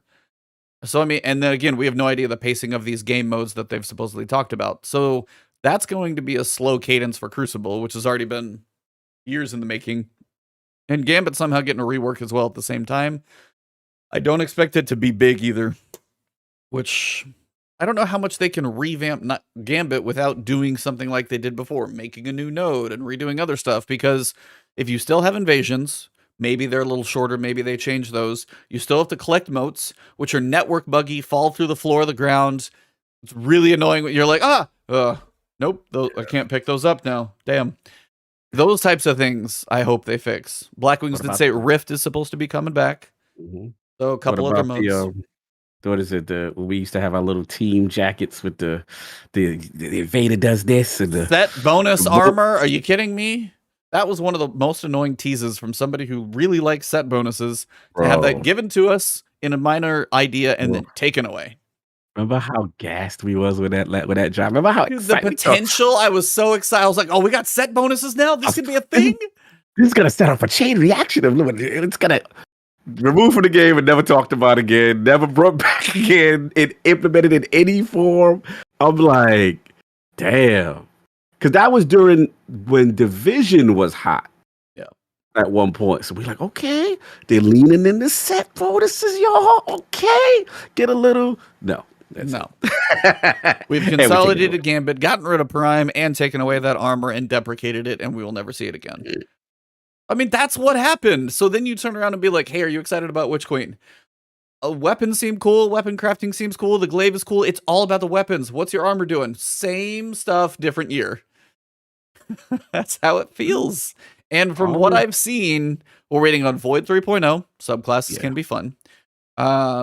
We've got some mods coming in, but, you know, Orbs of Light and that little shift, like with some of those. It's still going to be mostly about the weapons and the armor, which bugs me still because it's 5/8 of your gear. And somebody else, I remember somebody in chat saying, can we not get class items as pinnacles? Support that. When you get one or when you get, I want to like lock down sections. Like, I don't need a class item ever again. Every class item I get right now bugs me. I'm like, no. Anywho, apparently this is my day to rant and be annoyed. I love it. I love it. I love it. That covers most of that. We do have 2 weapons coming back into the Nightfall loot pool. We're going to be getting the Duty Bound, which is the 600 auto rifle that was from Savathun's song, the strike that I wish we could get back. And same with the Silicon Neuroma. That was from, I'm blanking on the strike that one's from because I looked it up earlier. Somebody will tell me. It was what? The Pyramidion, right? Pyramidian's no longer in the game. Yeah. Nope. Yeah. So we're getting both of those back. They were kinetic. Would you guys expect to see either of these as stasis weapons? I could see it. Stasis sniper, stasis auto rifle. Because right now we have shotgun, hand cannon, linear fusion. I'm trying to think how many stasis weapons. I'm not counting Salvation's Grip. That one's in the bushes. We are definitely not counting Salvation's Grip for anything. So trash. I mean, we start doing fusion rifles in that slot if they're going to start putting. I would be curious to see it. That would be a first. Fusion rifles have never been in that slot except for the exotics, right? Yeah, just Bastion. I think that's the only one. Bastion. Yeah, Bastion. So I'd be interested to see if they would ever do like. Yeah, you could do a trace rifle there. That'd be good. A legendary trace rifle. So that's one thing. If they do start leaning slowly into the stasis thing, we could get some options there. So 1 or 2 of these, I don't know if they're going to be. They're both pretty good weapons, though. Sniper right here was pretty good. Seen talk about it. And everybody does seem to like that auto rifle. It's a 600. Feels pretty good. I like the look of it, too. I always did. Yeah. I just wish you could melee and stab somebody with it. Yeah. Like your melee animation would change when you're running around at that thing. Bam. And you might get a little extra. That's the type of stuff. Are you running around with the duty bound auto rifle? That in Monte Carlo should add +1 meter to your melee range. Or just something like that. Like those little bit of perks to your character would be a nice little touch. Because look at the weapon. It has a giant sword on the front of it. Come on. Yeah. And same thing with Monte Carlo. Both could do the exact same thing. I'm with you, man. I'm with you. They said they're also going to be updating how they communicate the shields present in a strike. So you don't actually have to think about what enemies you're going to face. Just like Lost Sectors now, you'll know what the burn is. You'll know what shielded enemies are going to be in there when you pull it up on your Nightfall director, which is nice. You can actually plan ahead as opposed to, let me run this thing. Crap, I forgot this guy's in here. Let me go back to orbit and put my different gear on. That's unlock the content. Come back. Go back to orbit. The whole thing. Yep. Yeah. Lost Sectors as well. When we introduced Legend and Master Lost Sectors, we were forced to split the daily and Legend Mass Sector location since there was no way to select difficulty in a public bubble. Thanks to some fresh technology built for the upcoming Witch Queen campaign, this limitation is now removed. So now there will be a single daily Lost Sector, which has both Legend and Master difficulties at the same time. Selectable at the entrance, both difficulties will give the same exotic reward. So you are losing one type of exotic, because you could literally have boots and chest available in the same day. Now it's just everything's the same and consolidated in one day. Benefit for somebody like me, if I'm like, hey, here's your Lost Sector guide for the day, counts for everything. So it's kind of, I did like the idea of if I want to go legend, I get, you know, boots. Oh, but I need chest. Oh, that's master right over here. I could work on both. Now you're kind of stuck on your one daily rotation. You one day, yeah, that's true. A quick touch on Crucible as well that they did do. Nothing major. They did change the respawn time back. They reverted it back. They said they had given longer respawn times. And then after the data they've gathered and the feedback and everything, they said this was not a good idea and we are reverting it. And they did it a few days ago. So the longer respawn timers that were in Crucible are no longer there. Travis is chuckling, so I have to ask him. Yeah, I mean, anything that slows down gameplay sounds like a bad mechanic.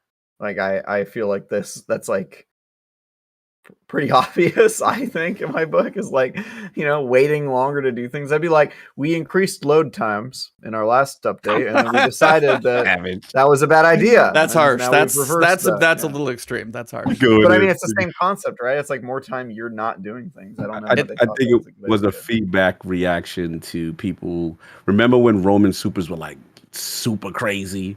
Yes. And like, so I think remember people were like, yo, I just spawned and they got killed by the same Titan and the same Stormcaller. You know what I'm saying? Like, remember that?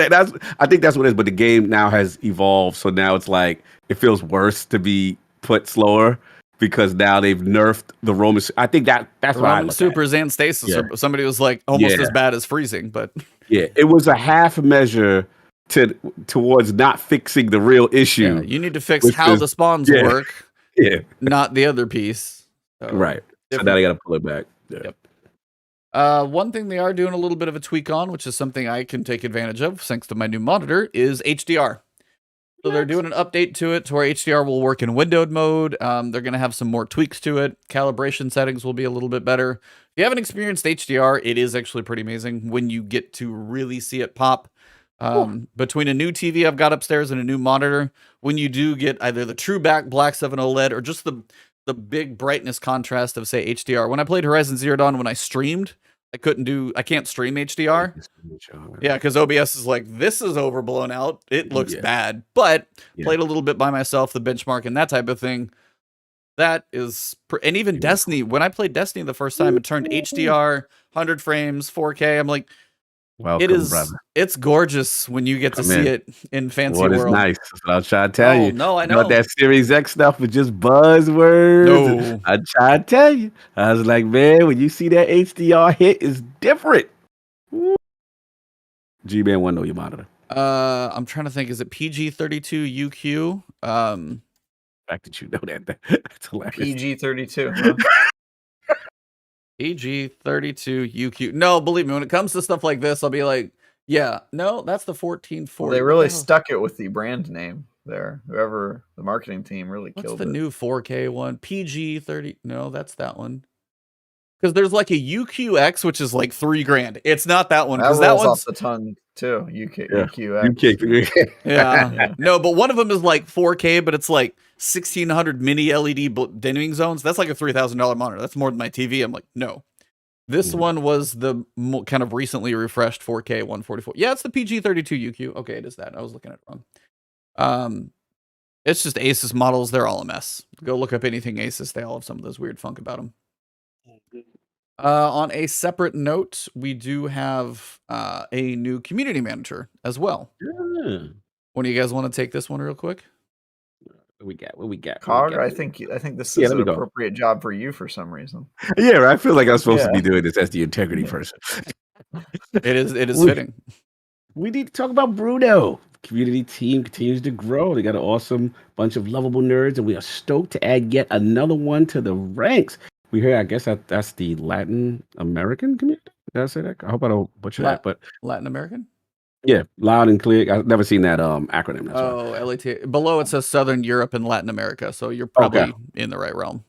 All right, about representation, and we are honored that immediately through our Bungie bounties, now we're excited to add this new community manager to our ranks that hails from Spain. So we got to talk about Bruno. So yeah, man, he's the new community manager for Southern Europe and Latin America. He basically goes on to say, I know that in the world, there are a lot of players to meet and a lot of places to be, but he's a hunter. Us hunters are known for something. It is for having allies in every corner. I think it's what they're known for. Shut up, Jeff. And always being on the go. So I'm ready for this mission. Now, don't give me that look. Travis. I might main an Arc Strider, but I love my 3 Guardian classes equally. I'm always jumping between them and trying new strats while raiding or playing trials with friends PvP. I like that. I like that. Using weird but effective builds is one of my favorite things to do in the game.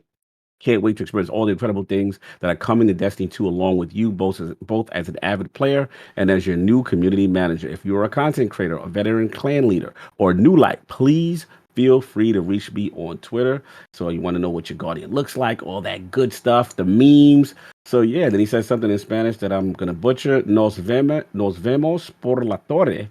Guardiani S something. Nos vemos, like that was Coglish. vamos, well, no, vamos is let's go. I think. Vamos? Parlatore. Wow, Psalm Lab. Do you know any of this, Travis? Are you Spanish inclined here? I'm not. Oh. I took Latin, sir, because look at me. You'll know exactly why I know Latin. See you around the tower, Guardians. That's exactly what it stands for. Okay. Nos vemos por la torre, Guardians. Mm-hmm. Oh, he's a Pokemon guy too.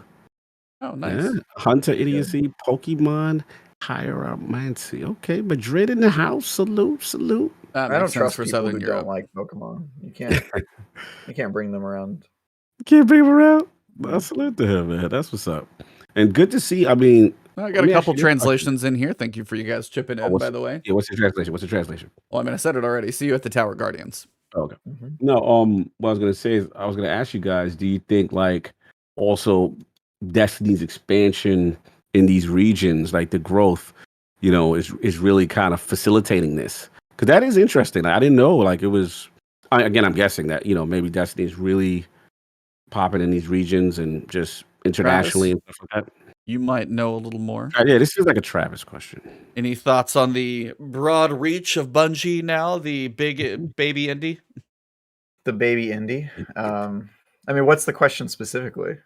Just like the need for an additional, because usually we're so used to, like when a new community manager get announced, it's like we're losing the old one. It's like, oh man, Siege, here comes, but shout out to DMG. So it's like now it's like, okay, no, we're just adding, and I'm like, because when I first read this, I was like, oh no, like are we losing? You know what I'm saying? Like what's going on with Dylan? Like that kind of thing. So do you think it's a result of some type of expansion internationally that's going to facilitate the need? Yeah, it could be. It could also just be that they're still playing catch up on the fact that they no longer have a publisher. Because I remember when they first bought their independence. Like I ran into Luke Smith at E3 like right after that happened, and I was like, "Hey, what's up, Luke? How you doing, man?" And we were talking for a little bit, and then he goes, "Yeah, sorry we didn't reach out about the last thing we did. We don't have a PR person." And I was just like, oh, like wow. You guys straight up don't have anyone in any sort of like publishing position. So I think they've been playing catch up a little bit. But that said, they're also expanding. They're getting a new campus in the next couple of years that they're building, and I'm pretty sure they're announcing a new game this year because they hired a brand manager for their new unannounced video game. And typically, in my experience, I work in marketing, you don't hire a brand manager until you're ready to actually have the brand out there in front of people. So I think they're probably going to be announcing a new game this year, and they might be moving some of their community management resources over to managing that game. Or, we don't really know what the layout is going to look like, but my guess would be it's probably expansion. That said, if this was a hire to replace somebody, I don't think they would tell us about the replacement yet. I think you probably have an incubation period where you train your own replacement and that sort of thing. So it might be that somebody is leaving and we don't know yet, but I would hope it's expansion. I was going to say, I feel like, isn't there like a German community manager or something like that? Maybe. Yeah. I feel like I would be surprised if they didn't have some sort of international community management arm, because Destiny's a pretty big game abroad. Yeah. And I know it has like a different store setup in Korea and China and stuff. So I mean, you guys have all seen the different items that they sell in those stores. Yeah, those are a bit interesting. Yeah. Somebody said it may be current, just all the managers, not so much on Spanish. And Spanish is big for enough places that just might be a reach for, be it Spanish, Portuguese, you've got Italian, French, kind of all that Southern European, and then Latin America, just south of literally where I'm sitting, below Texas and down, just that whole area through there, you can get a lot covered. So it does seem cool, though. It does seem that expansion means something positive that, again, Bungie seems to be doing fine to hire and grow and build new stuff. So they are apparently doing financially okay. I gotta see. I think Trav's onto something, man. I think, like you said, the whole brand manager thing, and we've heard the rumblings of Matter, right? And it feels about time to start talking about it, right? It feels for sure. Yeah, I remember. Felt like, what was it, 2 years ago? What was our man that got assigned as the head Christopher of Barrett? Yes, Mr. Barrett. So yeah, it feels about Was time. that 2 years ago? You said It's been a while since he's been on his own Yeah. little island. Yeah. Bungie does tend to announce games long. I mean, how many years before Destiny came out did we see that concept art? Mhm. That I think it don't was like know. 3. I think it was like 3 years before like the game came out. It was pretty early. hmm And what are we speculating on Matter again? I forgot now. It's been so long. What the Is game that like type? the? I don't It's know a if sh- it's it's a a multiplayer shooter. game. It's like a multiplayer kind of shooter, but it has like some light elements or comedic tone, cartoonish maybe. yeah. Is that So like It's the a, one? it's a competitive multiplayer because remember we were joking that this is where they put all of their Crucible resources. Right, That's- right, yeah. right. So why was I thinking? So it has nothing to do with a little Diablo cooperative type of thing. This is more like a competitive shoot, like in the vein Yeah. of like I an think it's Overwatch. I think it's going to be like a hero shooter, like Overwatch. Yeah. Okay, Yeah. got it. But it has a story apparently because there is a story lead. Somebody got hired to be like a narrative whatever, so it has a story.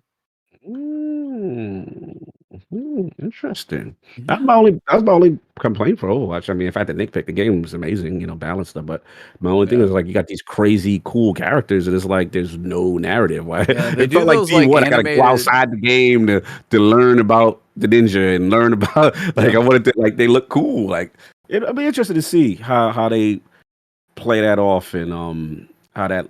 And can we speculate? I'm in the matter mode if you don't mind. I rarely get a chance to talk about it. So I'm just like, okay, so if we figure in brand manager, we figure in, how close to release do you think we are? I think it'll come out in 2024. Okay. 2 years. Okay. Yeah, I think they if they announce it this year, they might say it's coming out in 2023, but I don't think it'll make it. Do you think it'd be something where they give like a tease at Summer Games Fest as, hey, this exists and almost 2024 date it to like plant the seed? Do you think they would even do that early? If a brand manager's there, you got 6 months even before like Summer Games Fest. Is that something they would do that soon? I think it could be middle of this year. They have to wait long enough after Witch Queen is out. Yes. Yes. And I think they also have to do it maybe sometime around that they announce that the next expansion's not coming out in spring, which I think they will do inevitably. So I could see them doing it in between summer and fall.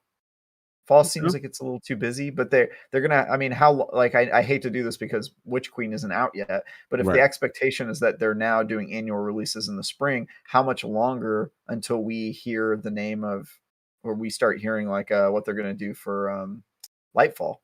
Yeah, right.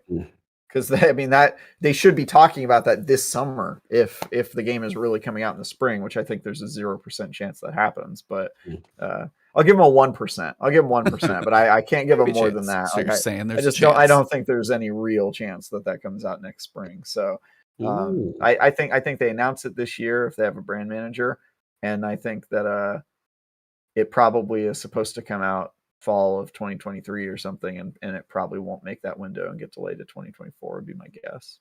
I have no idea though. If they stick with their spring cadence, if they're trying to do that again, like when we log That's in, what they said, right? Right. I mean, that's their goal. that's that somewhere I've seen that linked to me as well. I think the same thing is that if they are back to an annual cadence and they're comfortable doing that, maybe the 6 month or this delay bought them enough time to kind of work the buffer out, I guess, to get Nightfall a little longer time as well, depending on how the teams are working on everything.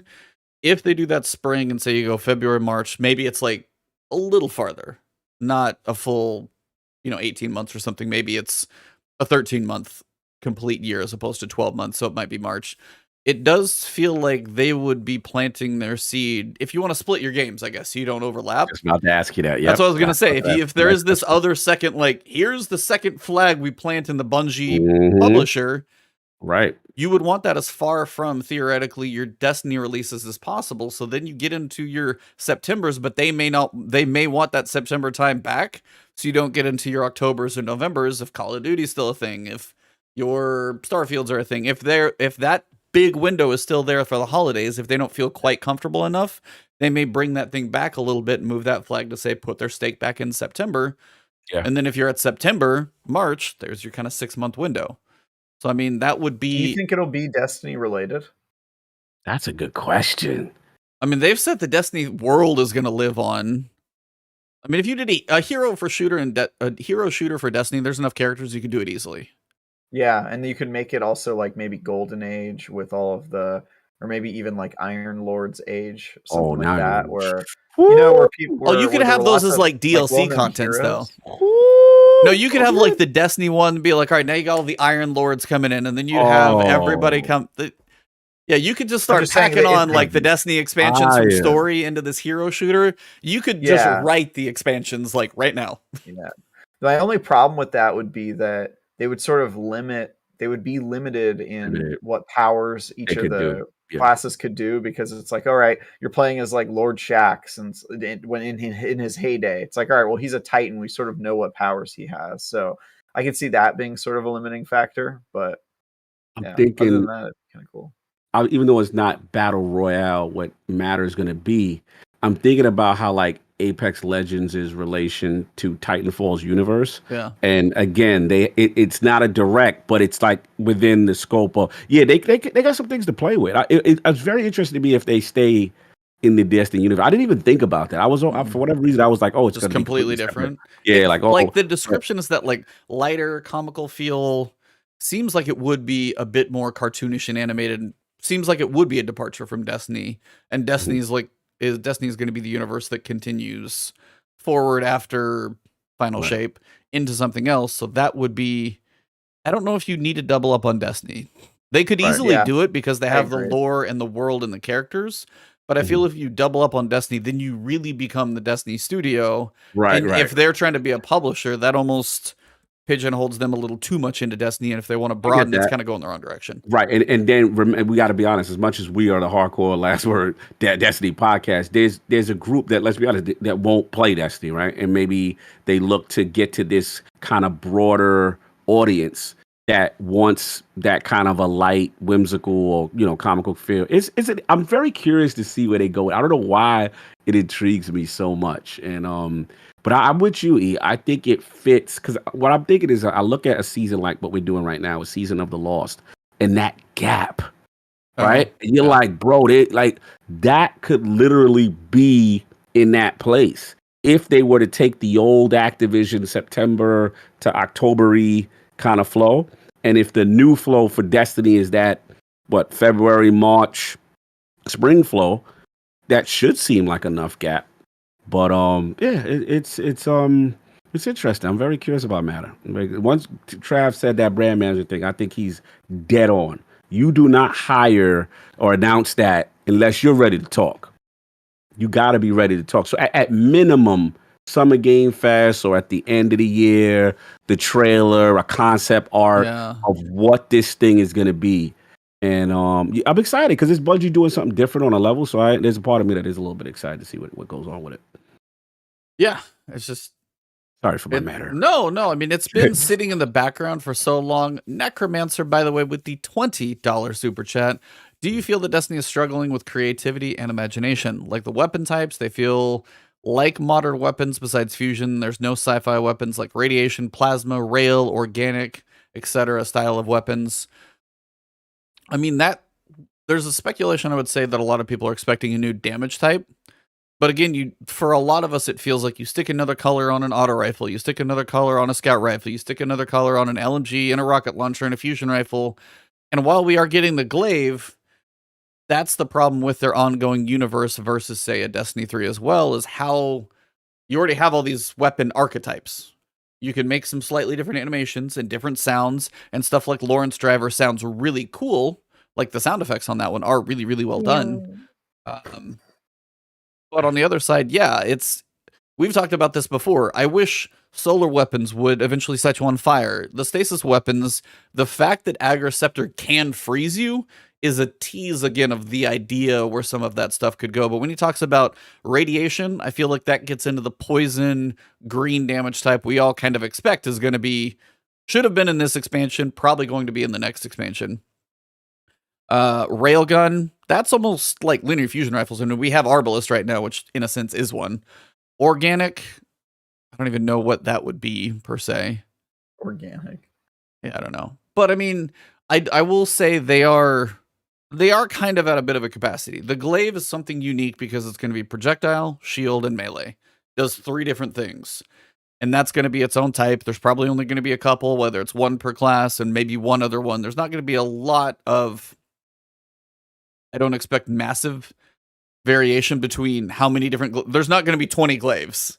I don't expect. Now, maybe with weapon crafting, you can make it arc, solar, or void. Who knows? But in general, I do feel the fact that we got bows still surprised me, and the fact that they feel good. Yeah. But again, we are getting to a point where it's like, what is a bow? I use that in Horizon Zero Dawn. We have hand cannons. We have big and little pistols. We have multiple variations of semi-automatic machine guns.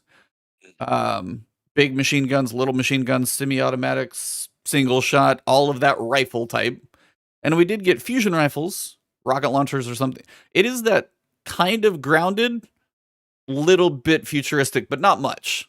A lot of them are still fairly grounded weapons. Where do you guys feel in the creativity? Because I do appreciate the question, because I've wondered how many more auto rifles do I need? And this gets into your vault cleaning situation as well. Like, how many auto rifles do you need? How many scout rifles do you need? It's kind of just going to be another one. Rav, curious. I think, to your point, E, about the different colors that they need to add, or that they're considering adding to the first slot, I kind of think they have to. I think it'd be weird if it was like unbalanced the way that it is now, where they've just got stasis in one slot and then the other 3 are in the others. And also the fact that they added stasis to that slot seems to me like confirmation that they're going to be adding more in the future. Yeah. Like it doesn't seem like they would have done it. So I am definitely a fan of them coming up with more archetypes, because I feel like if the first slot and the second slot are essentially the same thing now, like they're interchangeable, just kind of depends on what elements you want. The best thing they could do to break that up a little bit is to just add more weapon types and interesting ideas for stuff, and maybe stop every time they come up with a new cool idea for like an archetype of a weapon, they end up just making it an exotic, right? And then putting it in an exotic slot, and there's only one copy of it. And they kind of did that with the beams, right? Like the trace rifles. Yeah. That for a while was just an exotic rather than its own archetype. So I feel like if they could do that more and break off the interesting ideas that they have into its own little mini archetypes, there's a lot of room to grow in Destiny's sandbox and add some new stuff, because it does feel like, you know, every time they announce a new weapon, you're like, okay, well, which of the weapon types is it going to be? And you kind of already know everything about the weapon before you use it, except for which perks you get and how that particular weapon feels. But I think it'd be cool if they could just add more and get a little silly with it. I'm very excited for the glaive. I think it's gonna be cool. Yeah. I don't know if it's not gonna be the meta, right? Like, who's actually gonna use glaives? It's probably just gonna be like a fun thing we use during campaign. I don't see it being a serious. They tend to come in hot though, so a lot of their new stuff tends to come in really hot.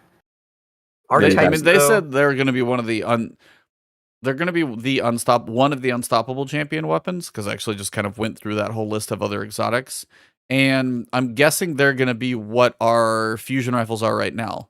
Like, we have fusions for unstoppables that are 6 energy. It's a special weapon type.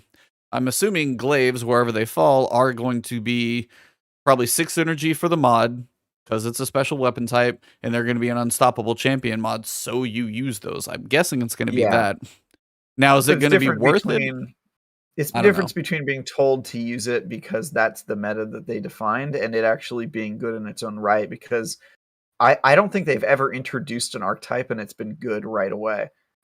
Like, they did bows, right? And bows people used because they were new, but they weren't really like OP. Nobody was using them as like a meta for anything right when they came out.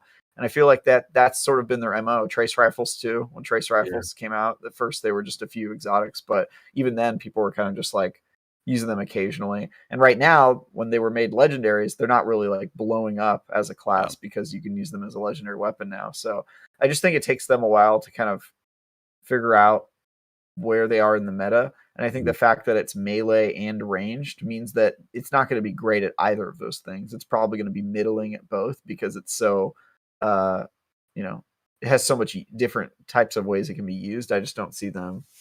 I don't know. I hope I'm wrong. It would be awesome if Glaives just kicked ass, but then nobody would use swords, and I don't know what would happen to the meta if Glaives ended up being amazing. That's why I'm wondering how powerful, because the projectile seemed like a single shot. It's not like you're going to be able to shoot frequently.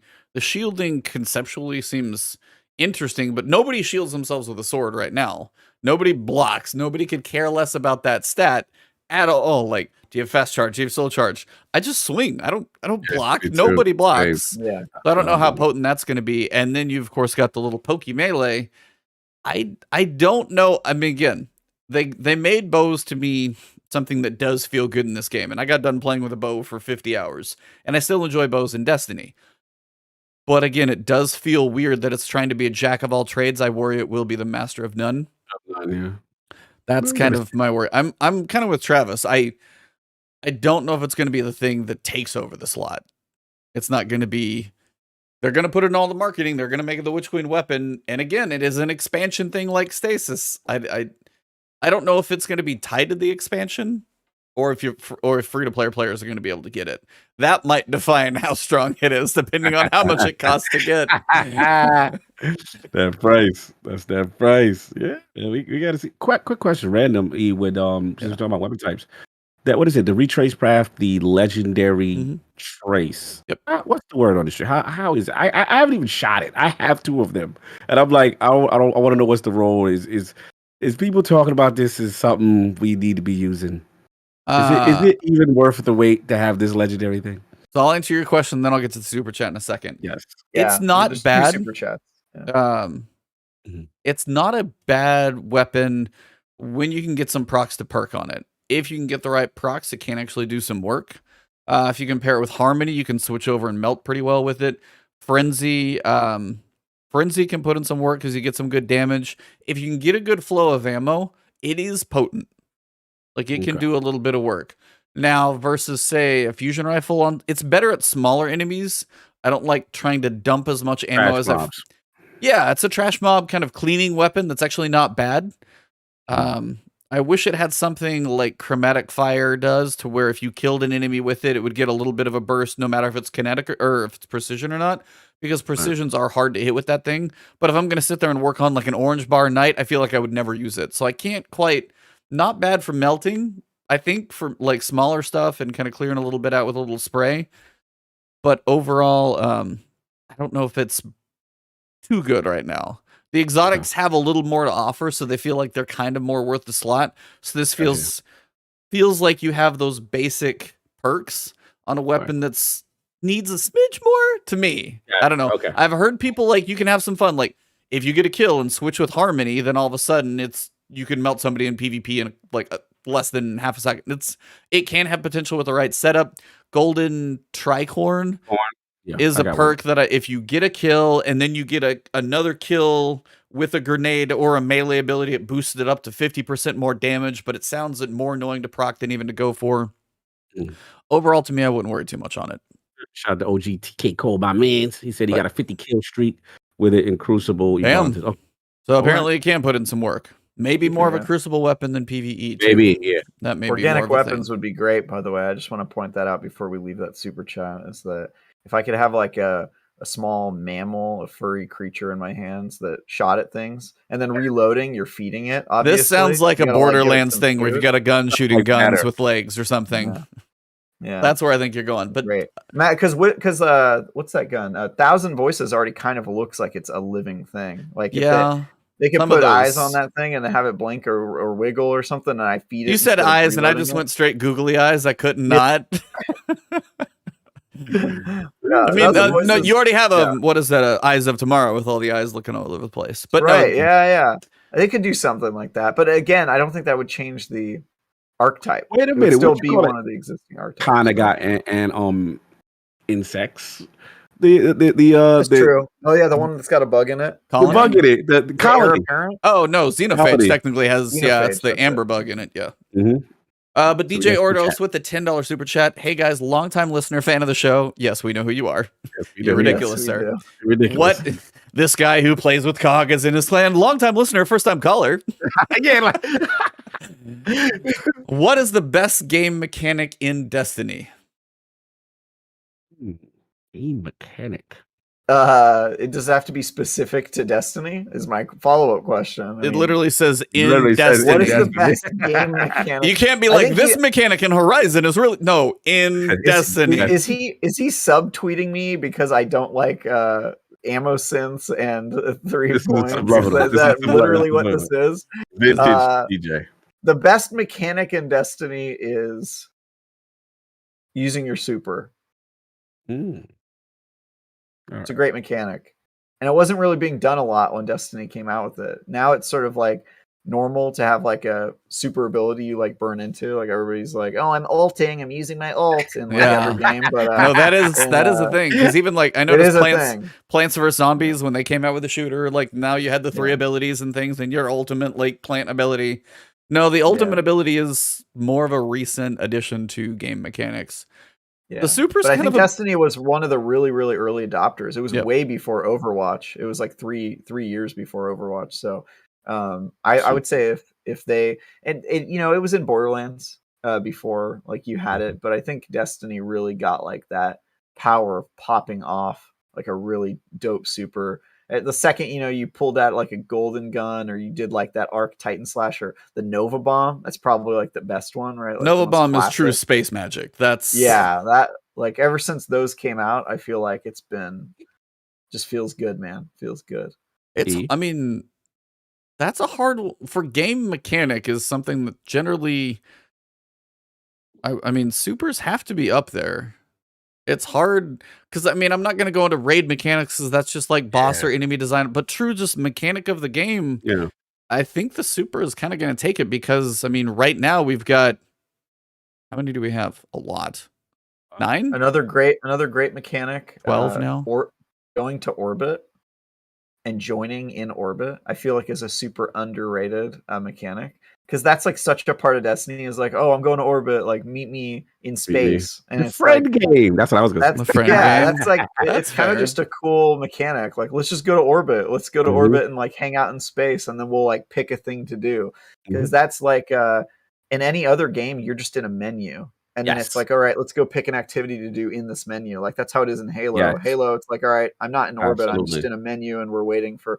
And Great point. Destiny has Gotta like give this you a place to look interesting at all place those to fit. Eververse ships. That's Yeah, that's you what I'm just saying. And then chill. you stunt because you look at your man, you're like, oh, look at this shit. Then you look at the banner, which is a big floss, or what Yeah. how Yeah. much dedication and that was I was gonna say the friend game and Friend orbit game and is the dope. flex game is all right Yeah. there in that. Oh, the in flex game is big time. Yeah, you got some emblem ship emote something. If you got something that you know you can only get from a specific That's activity why that there is should very be more of those. yeah, like then you show that and people are like, oh, where you got that? Where you got that? And you're like, ah, that's right.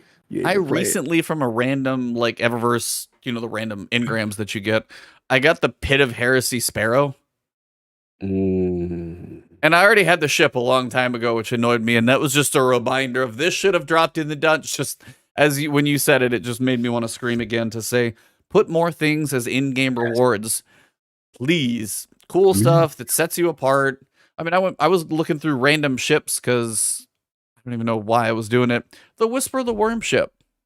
Ooh, I still use that. Yeah. I still use that. I use the rock now because I got that damn. I need to get, I Rock's need to fun, get the yeah. rock comment thing. I And do need to shout get out to that. DJ. They helped me get the 3-player play controller emote.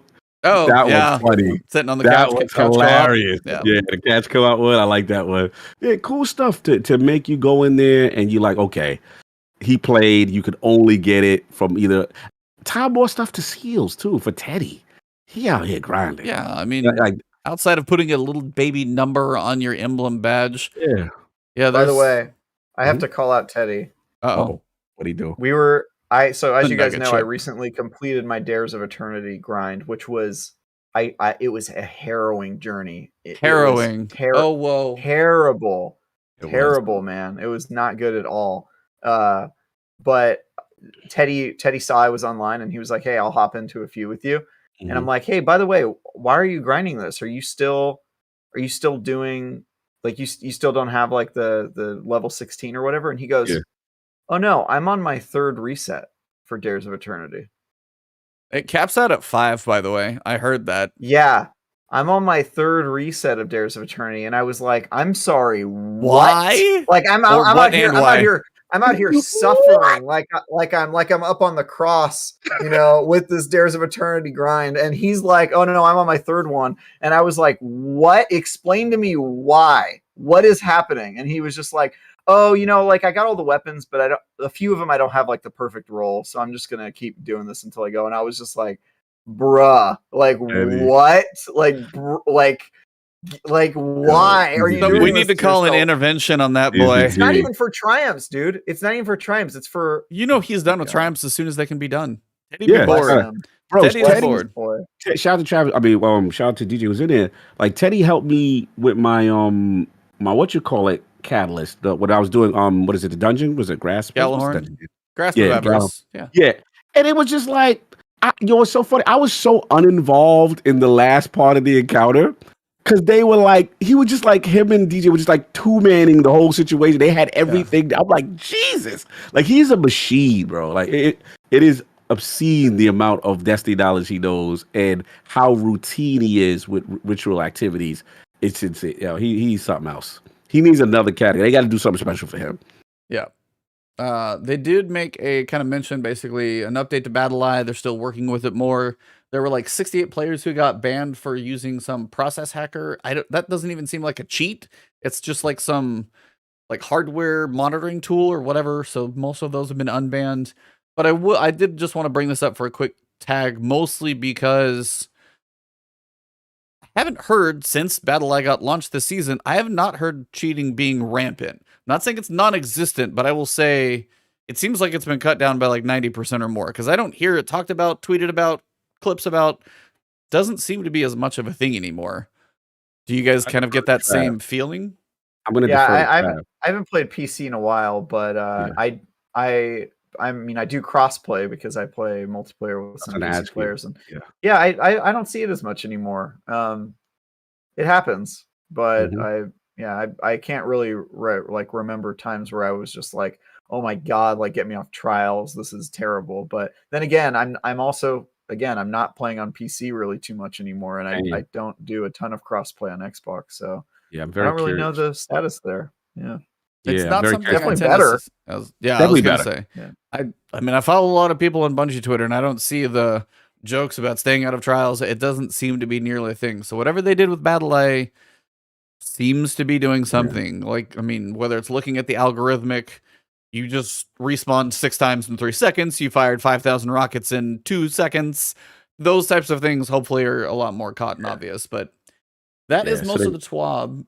But I did want to mention one other thing, actually, because DMG put out a tweet and basically did mention that there are some weapons leaving, some weapons that will not be staying around quite as long. And it's a little thread, so I'm just going to look through and kind of read it all. Seeing some questions about what weapons will be rotating out of the Nightfall pool, as we've revealed some returning favorites being added next season. Here's a quick list of weapons from Nightfalls, Trials, and Iron Banner that will be cycling out. So these are the ones that you want to get something of if you can't. Igneous Hammer, so that's the Trials hand cannon. Solar Scar, that's the Solar caster sword. Nightfalls, you've got the Swarm, Shadow Price, the Azume Sniper, which I swear just got here, and Hung Jury. Those are gone. Oh wow, that did just get here. I feel both like the Azumi and the Hung Jury are recent. It seems like they sure. feel Swarm like and it, Shadow Price are the old ones. I feel like those should be going. Mhm. Iron Not Banner, that good though. Multi-Mock.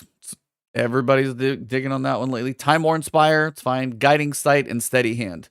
Only one of those that I really care about would be Multi-Mock, just because it seems to be a pretty good one. But again, Iron Banner is going to get that rework as well. And they also mentioned from him, he's got a couple here. In an effort to address player feedback and reduce Nightfalls to a 3-week rotation, So you don't have quite as long of a rotation to get back to the weapons you want. 4 weapons will be removed. On occasion, Xur will offer these for purchase with a random roll. So now that we have the legendary weapons coming through, some of these literal Nightfall weapons you could be able to just click on and buy. Adept version? Probably not. Not the Adept. I guarantee you it won't be the Adept. It'll Probably just be not. normal roll. And if one of those comes through, that's going to be like the Xur thumbnails is all the same thing.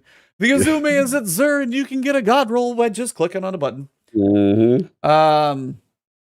Now, before you hit me with what else is leaving, Umbral focusing for Season of the Chosen, Hunt, Splicer, and Lost will be removed. Highly recommend hunting some god rolls before. What about base legendary engrams? Weapons in the legendary engram pool will also be cycling out. If you're hunting for a given weapon, turn in your gunsmith materials, redeem all your vendor reputations, Shack, Zavala, Drifter before ending the season. Anything that you do not redeem will be lost. And this is actually kind of touched on at the end of the TWAB. Bungie rewards, season pass items, Shacks, Drifter, Zavala, season vendor rewards, gunsmith reputation, seasonal seals.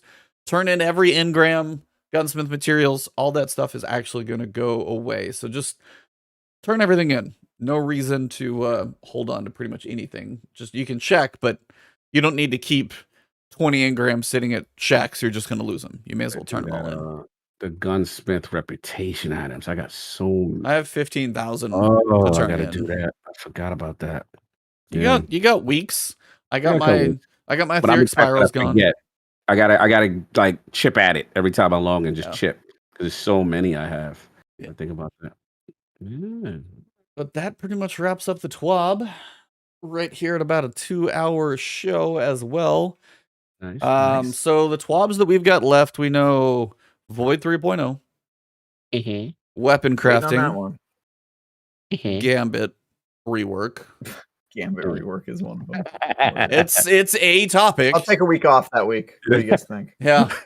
Be like, we have a guest, but Travis decided to give us a sick note from his doctor, so we will be one man down, but that's okay. I was trying to look for the list of stuff that they've got. No, that's probably in a previous swap. But I mean, those are the main things. What do you guys think we're going to be getting next week? And I'm just joking. Say probably Gambit. I mean, they got to get that out of the way first. If they're trying to build hype, they shouldn't be doing it, 1 or 2 weeks before that. So Gambit last week. No, it's you're probably right. It's going to be Gambit is probably Gambit, a big then focus. Void, then weapon crafting. Yeah, weapon crafting is probably the last one. Final piece as well. I keep hearing speculation. A lot of people are thinking the story's going to drop on Tuesday. Do you guys think it's finally going to drop? Would like it, but don't you I hope not. Why not? Well, are you talking about in-game? Like finishing in-game, off this season of the Lost story. Like, will she come out of the chrysalis?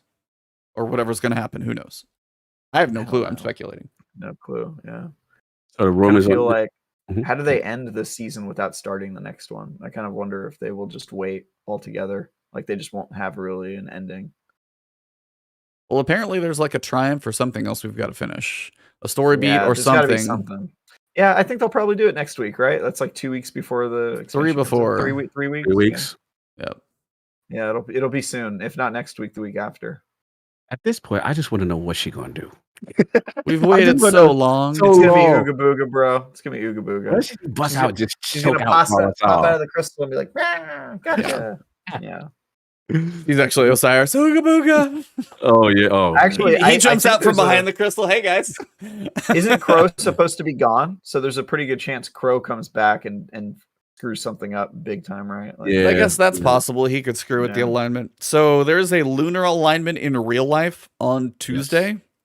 So that's one speculation if they actually want to tie it into something real life related. Only other reason I kept hearing that as a thing, and then people are saying, hey, 3 weeks before to give enough people log in and chance to experience it. But again, I think 2 weeks is still enough time for you to log in and do like a 30-minute mission or whatever it's going to be. I just still think if they do 3 weeks, it's going to feel... It's not going to be much. None of these are. The epilogue's always like, cool. He's probably right. It'll probably just be like a cutscene and maybe like a small activity, and that's it. Gotta be I epic. mean, we're So probably epic. going to go back through Astral Alignment or something again, or the Shattered Realm one more time, but this time you face a different... I don't know. It's just... I don't have high expectations for the epilogue, at least right now, because they haven't done much with him yet. I don't expect a live event either, which I do miss. The live event coming in. We haven't seen one of those in a while. The big arrival of Savathûn would seem to be fitting, but it doesn't seem like we're going to get one. But Iron Banner is the final week. So I think they're going to do it either 1 week before or 2 weeks before or 3 weeks before. I just can't decide which. Either way. What's that exotic? Somebody gonna die. What was that? What did was spoiler it? alert? Yeah, it's called spoiler alert. Yep. Somebody gonna die. Telling you, something gotta happen, man. Well, by the teases we've got this week, seems like Ikora is going to be staying around. Seems like Zavala probably, unless he's dying in that first cutscene. Fair, yeah. Seems like Zavala's probably going to have a minute. It seems like Marasov also is staying around because we got a trailer of her talking. I saw that. So disappointed. Wait. Break it down. There's just the little 20-second teasers they've done. She just has one of the trailers is Marasov talking. Next time when I saw the Eris one, I was all excited. I was like, finally, I get to see Eris. I think Eris will be there, but Mara's talking about something. Oh, just trust me. And it shows like a video of like the new expansion, which implies that she will be alive during it. So I know, I'm with you, man. I really wanted her to suffer. I don't want to pay for her sins. Yeah. Yeah, she's a little too arrogant for me. She's like Paracaval, though. Like, yeah, she's powerful. She is on a that doesn't mean kind that of she shouldn't die. That'd I don't mean that, but I think she's got to have more. I think she's got to have something bigger with Savathûn before she goes. If she could go down, though, it would definitely build up the hype of like, wow, Savathûn's powerful. If she can actually bring down somebody with her own throne world and all that. I'm just saying.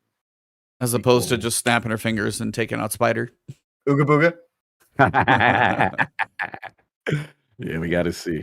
So next week is the Roman Streets are talking. Maybe next week. It seems a lot of people are thinking next week. It does seem to be a thing. I don't know. I mean, cross our fingers. We've got next week. Next week is going to be a different time for the show. So next week will be a rare Friday morning show. Haven't done one of those in a while, but it will be. Really? Travis is like, news to me. I forgot about that. Wait, so I have to wake up at 4 a.m. is what you're telling me? Whatever your arrival, or whatever your arrival, because for me it's 8, so for you it's 6. Are we revealing? Travis is so excited. Yeah, if you made it this far in the episode, I will reveal. So it is a Friday morning episode, 9 a.m. Eastern time. We've got Marco Style coming on. So he was a big Division guy. If you guys know him from there, but he's actually covered quite a bit of Destiny. Just a really cool content creator, really nice guy, but just his time schedule. We were able to coordinate and actually make it work for that Friday morning. Shout out to Cog, putting a few things. We will be a little quiet on some things, but yes. We will be Friday morning, 9 a.m. Eastern time with Marco Style. That will be next week's guest. So tune in, different time. I will let you guys know the promos and the tweets and stuff that will be in the morning. Marco's a friend of yours. Very cool. Well, you'll definitely have to be here. Yeah, I got a lot of questions for him. His videos have been very interesting coming from more of an outsider's perspective. Yes. Because it has been really funny for him to break down some things, or I haven't played this in a while, and oh my god, those moments have cracked me up that he's done. Yeah. So we'll be a very fun show, kind of see what his expectations for a lot of stuff. And we gotta have at least some spiciness. This is actually our guest canceled this week, had to reschedule on the quietest of all the TWABs. Perfect, right? Perfect. So we seem to have had the perfect quiet time with just us, and then we got Spice coming in from here to the finish line. Well, as we wrap it up, if you guys want to let them know where to find you, what to look for, we will nice and tidy hit that little 2-hour show. I like that. Do it. Yeah, man. Not 6 hours. People find you? Which of the 9 podcasts can we find you? Look, man. Shout out to this is a good one. Shout out to everybody in the chat, first of all. Yeah, I was repping New Rad. I see you doing the promotion. I like that. Everybody hitting the like button and coming through. It's good to see more people in here. Yeah, shout out to the mods. Good to see more people in here. Every time I'm looking and seeing a little bit more and more. So that's cool. But yeah, for me, y'all know LordCognito on Twitter. Lord Podcast every Sunday is the Lord's Day. If you got a whole shift at work and you want to waste time and you're just bored, or you got a long drive cross country or a flight. I need to go visit my wife's parents in Kansas. Bro. Basically just that show. 6-hour show for you, y'all. Breaking that. You could either listen to one episode of Cog Show or get your pilot's license in that same time. So exactly. whichever one you want. Your learner's permit time that you need to put in behind the wheel, you know. If you want 24 people breaking down Microsoft Activision acquisition every way possible and every viewpoint possible, check that out. Also, Defining Duke, man, check that out. We actually made 2 episodes free on Last Stand Media. The one about Tencent, the growing, looming of Tencent. Check that out. And also Drinkbox Studio. So again, Nobody Saves the World. Interview with Graham Smith. Check it out. A lot of financial, just warning you, but we do talk about the game kind of in the mid and the end, middle and the end. So check that out. And we do have a latest one that we just recorded with Randall Thorne and Jess Corden of Windows Central. So how long that one go? 3 hours. Was that a normal defining or was that an ultimate? That's normal when we have a guest. Yeah, you guys definitely have some long. You guys, I swear, Defining Duke since you got there has gotten longer. Come on, it's Cog. This is what I do. Run my mouth. You're like, what? How long are your podcasts? Well, is Cognito there?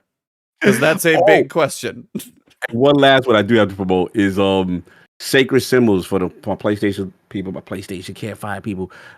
We did the collabo with Sacred Symbols and Defining Duke. Yeah, I gotta watch that one. Show. That was So there's a lot of Last Stand Media content up right now. It's been really cool. Shout out to Maddie, man. He told me he was listening to you slanderers talking about Deathloop. He was just like, you guys are haters, but it's all good. He said he had the Hey, I will give him some props. He actually finally played through Chrono Trigger, so give him a big high five for me on that one because I know he finally worked through it recently.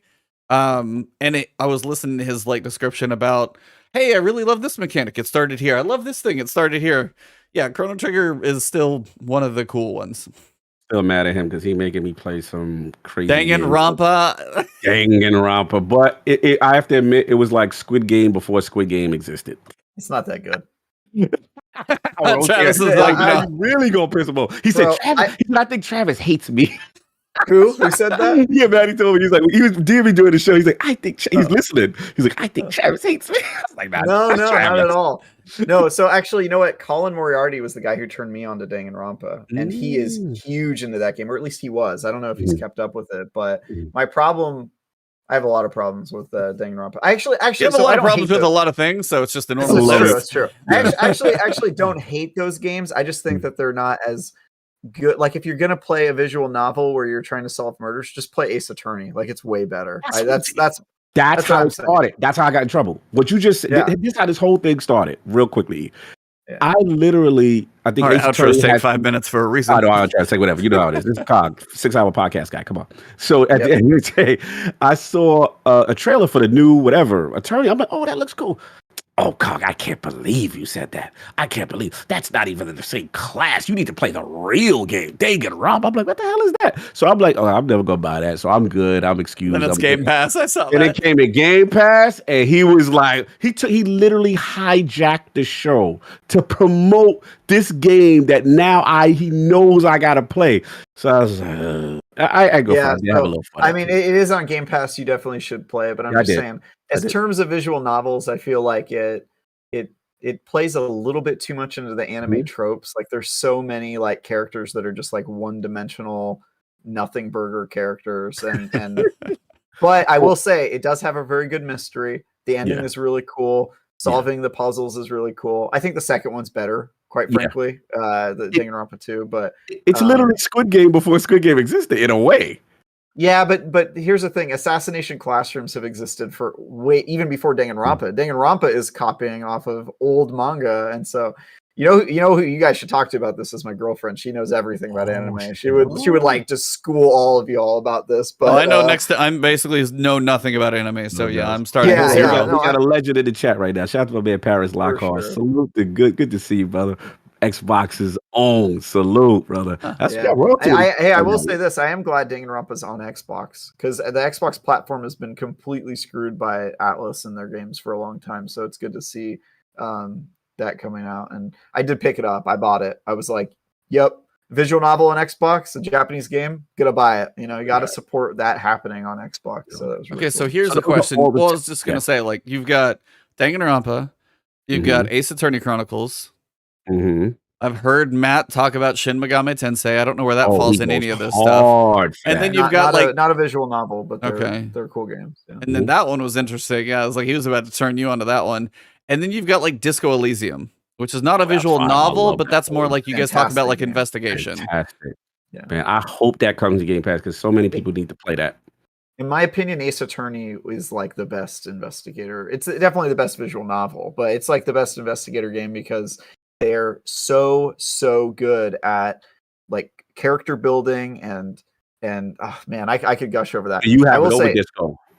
well, they're so different. But Yeah, yeah, they're for me, yeah, I would Okay. say yes. Yeah, That's big for you. That's Disco's a great game. The writing in Disco Elysium is fantastic, but it's not really like it's not really an investigative game in a traditional sense. Like a lot of times you kind of already know what's happening. Yeah, you know It's what's just about happening. getting your Yeah. really stupid character to figure it out, you know, Yes, is yes, like yes. the goal of that game. But if you play Phoenix Wright, like especially the new ones, a lot of people promote the original trilogy, which are great games, but Dual Destinies and Spirit of Justice, like those were the first ones I played, and I fell in love with the series and went back and played all the old ones because those games are so well written, and by the end, those final cases where you figure out everything and all of these twists and stuff, it's so good, man. It's so good. So, but yeah, play Danganronpa. It's on Xbox. It's you know, it's a good game, but I just don't think it's. People try to hold it up like it's better than Phoenix Wright, and I'm like, it just isn't. I'm sorry, dude. I got to get you on the Five Dukes so y'all could argue. Dude, I would love to talk to Maddie about that. And I do not hate him, by the way. I don't hate him. I just resent him for if Deathloop was literally the worst game he played last year. Like I want his life. Like I'm so upset that that's the worst game he played this year. You're doing okay, buddy. Yeah, you got some you small right. you got small Your problems life is over amazing if that's the worst game you played. That's all. That's all I've been doing. It all 75 podcasts or whatever I've been doing. Yeah, But 75 or 7 hours, one of the two. What's been up with you, man? Reviewing and what else is going on with you? Where can I find people? I mean, I'm grinding it out, man. I'm reviewing games. I'm doing previews. So I have a ton of content coming to IGN within the next month. So check me out on IGN.com. Follow me on Twitter if you care to at TyGuyTravis. And then our Sunday morning show, Bitcast. It's not as big or as long as the Lion Lords podcast, but we have a pretty good thing going. This past week, we had Richard Hogue on to talk about the acquisition. We had a really, really awesome discussion about acquisitions and where this fits in with the consolidation landscape and what it means for the industry and that sort of stuff. But yeah, we had a really good show. So you can check that out at Bitcast or Seasoned Gaming on YouTube. Just Googling that. And yeah, man, I'm just keeping busy, and I'm preparing and doing everything in my power to be ready for Witch Queen. My quest log is empty in Destiny. Nice. I have every catalyst done. I've got all the weapons and armor that I'd want to get. The last thing I need is I have to complete one more activity on Heroic Dares of Eternity whenever that pops up, the Blight. So I got to do that. And then I'm going to get that last emote and I'll get the seal for 30th anniversary. Nice. And I'll be done. I'll be ready to play Destiny Witch Queen. So I'm almost done. I got to do Forerunner Catalyst. Forgot. Yeah, that one's tough. I mean, you're gonna have to grind to level 16 to get that if you're not already. So that one that almost broke me, dude, because I was like, I've got every catalyst in the game, and my rule is I don't really care about seals or triumphs or any of that. I care about stuff that has gameplay impact. And a catalyst for an exotic weapon, like I have to get it. I've got to get it. So all right. Let me ask you real quick: is it game changing? How much more? Hitting that frag grenade thing. Yeah, the frag grenade, dude. It's pretty good. You get a frag. Like that's the thing. Even if it weren't a game changer, Cog, like, do you really not want to have the frag? You have to have the catalyst that completes the exotic. Like, you have to get it. And here's the thing. Everybody keeps telling me, Travis, why are you grinding it? It doesn't matter. They're keeping dares in. No one is going to be doing dares after Witch Queen drops out. You're right. No one. Do it now or never do all the new it. stuff. That's basically it. Right? You're going to be playing with those level 1 blueberries. Or what is it going to be, level 1350 now? Yeah, I don't think that there's going to be any blueberries playing it because, yeah, I think that activity is going to be dead. Oh, level 16 or whatever, it's an auto drop. Yeah, you get it automatically. And then I just got to work it. Then it just kills to complete the catalyst. Yeah, what you have to do is you have to just keep doing the event, the activity until you're level 16. When you're level 16, you get an item, and the item makes you run one last Stairs of Eternity and get a score of 22,500. And in order to do that, you've got to run a heroic version. That's the only way to get your high that score. So you run one heroic, and then you get the catalyst, and then it's just kills. Yeah, just kills. All right. Yep. He got a video. I'll be watching. Yeah. So all my homework. Don't have it yet, so that covers I look for it too. Well, there you go. I gave you the video because it's such a grind. I was like, I'm not gonna grind. Yeah, Travis has got you. I did the damn grind. I'm done with all of my Destiny homework, and now I'm just going to be working on reviews and previews until the game comes out. So I'm in a pretty great position for Destiny. I'm feeling good about it, and I've got like 3 weeks of not playing the game where I'm not going to burn myself out and stuff. So I'm feeling pretty good. Yeah. For me, finished Horizon, finished my home projects for a little while.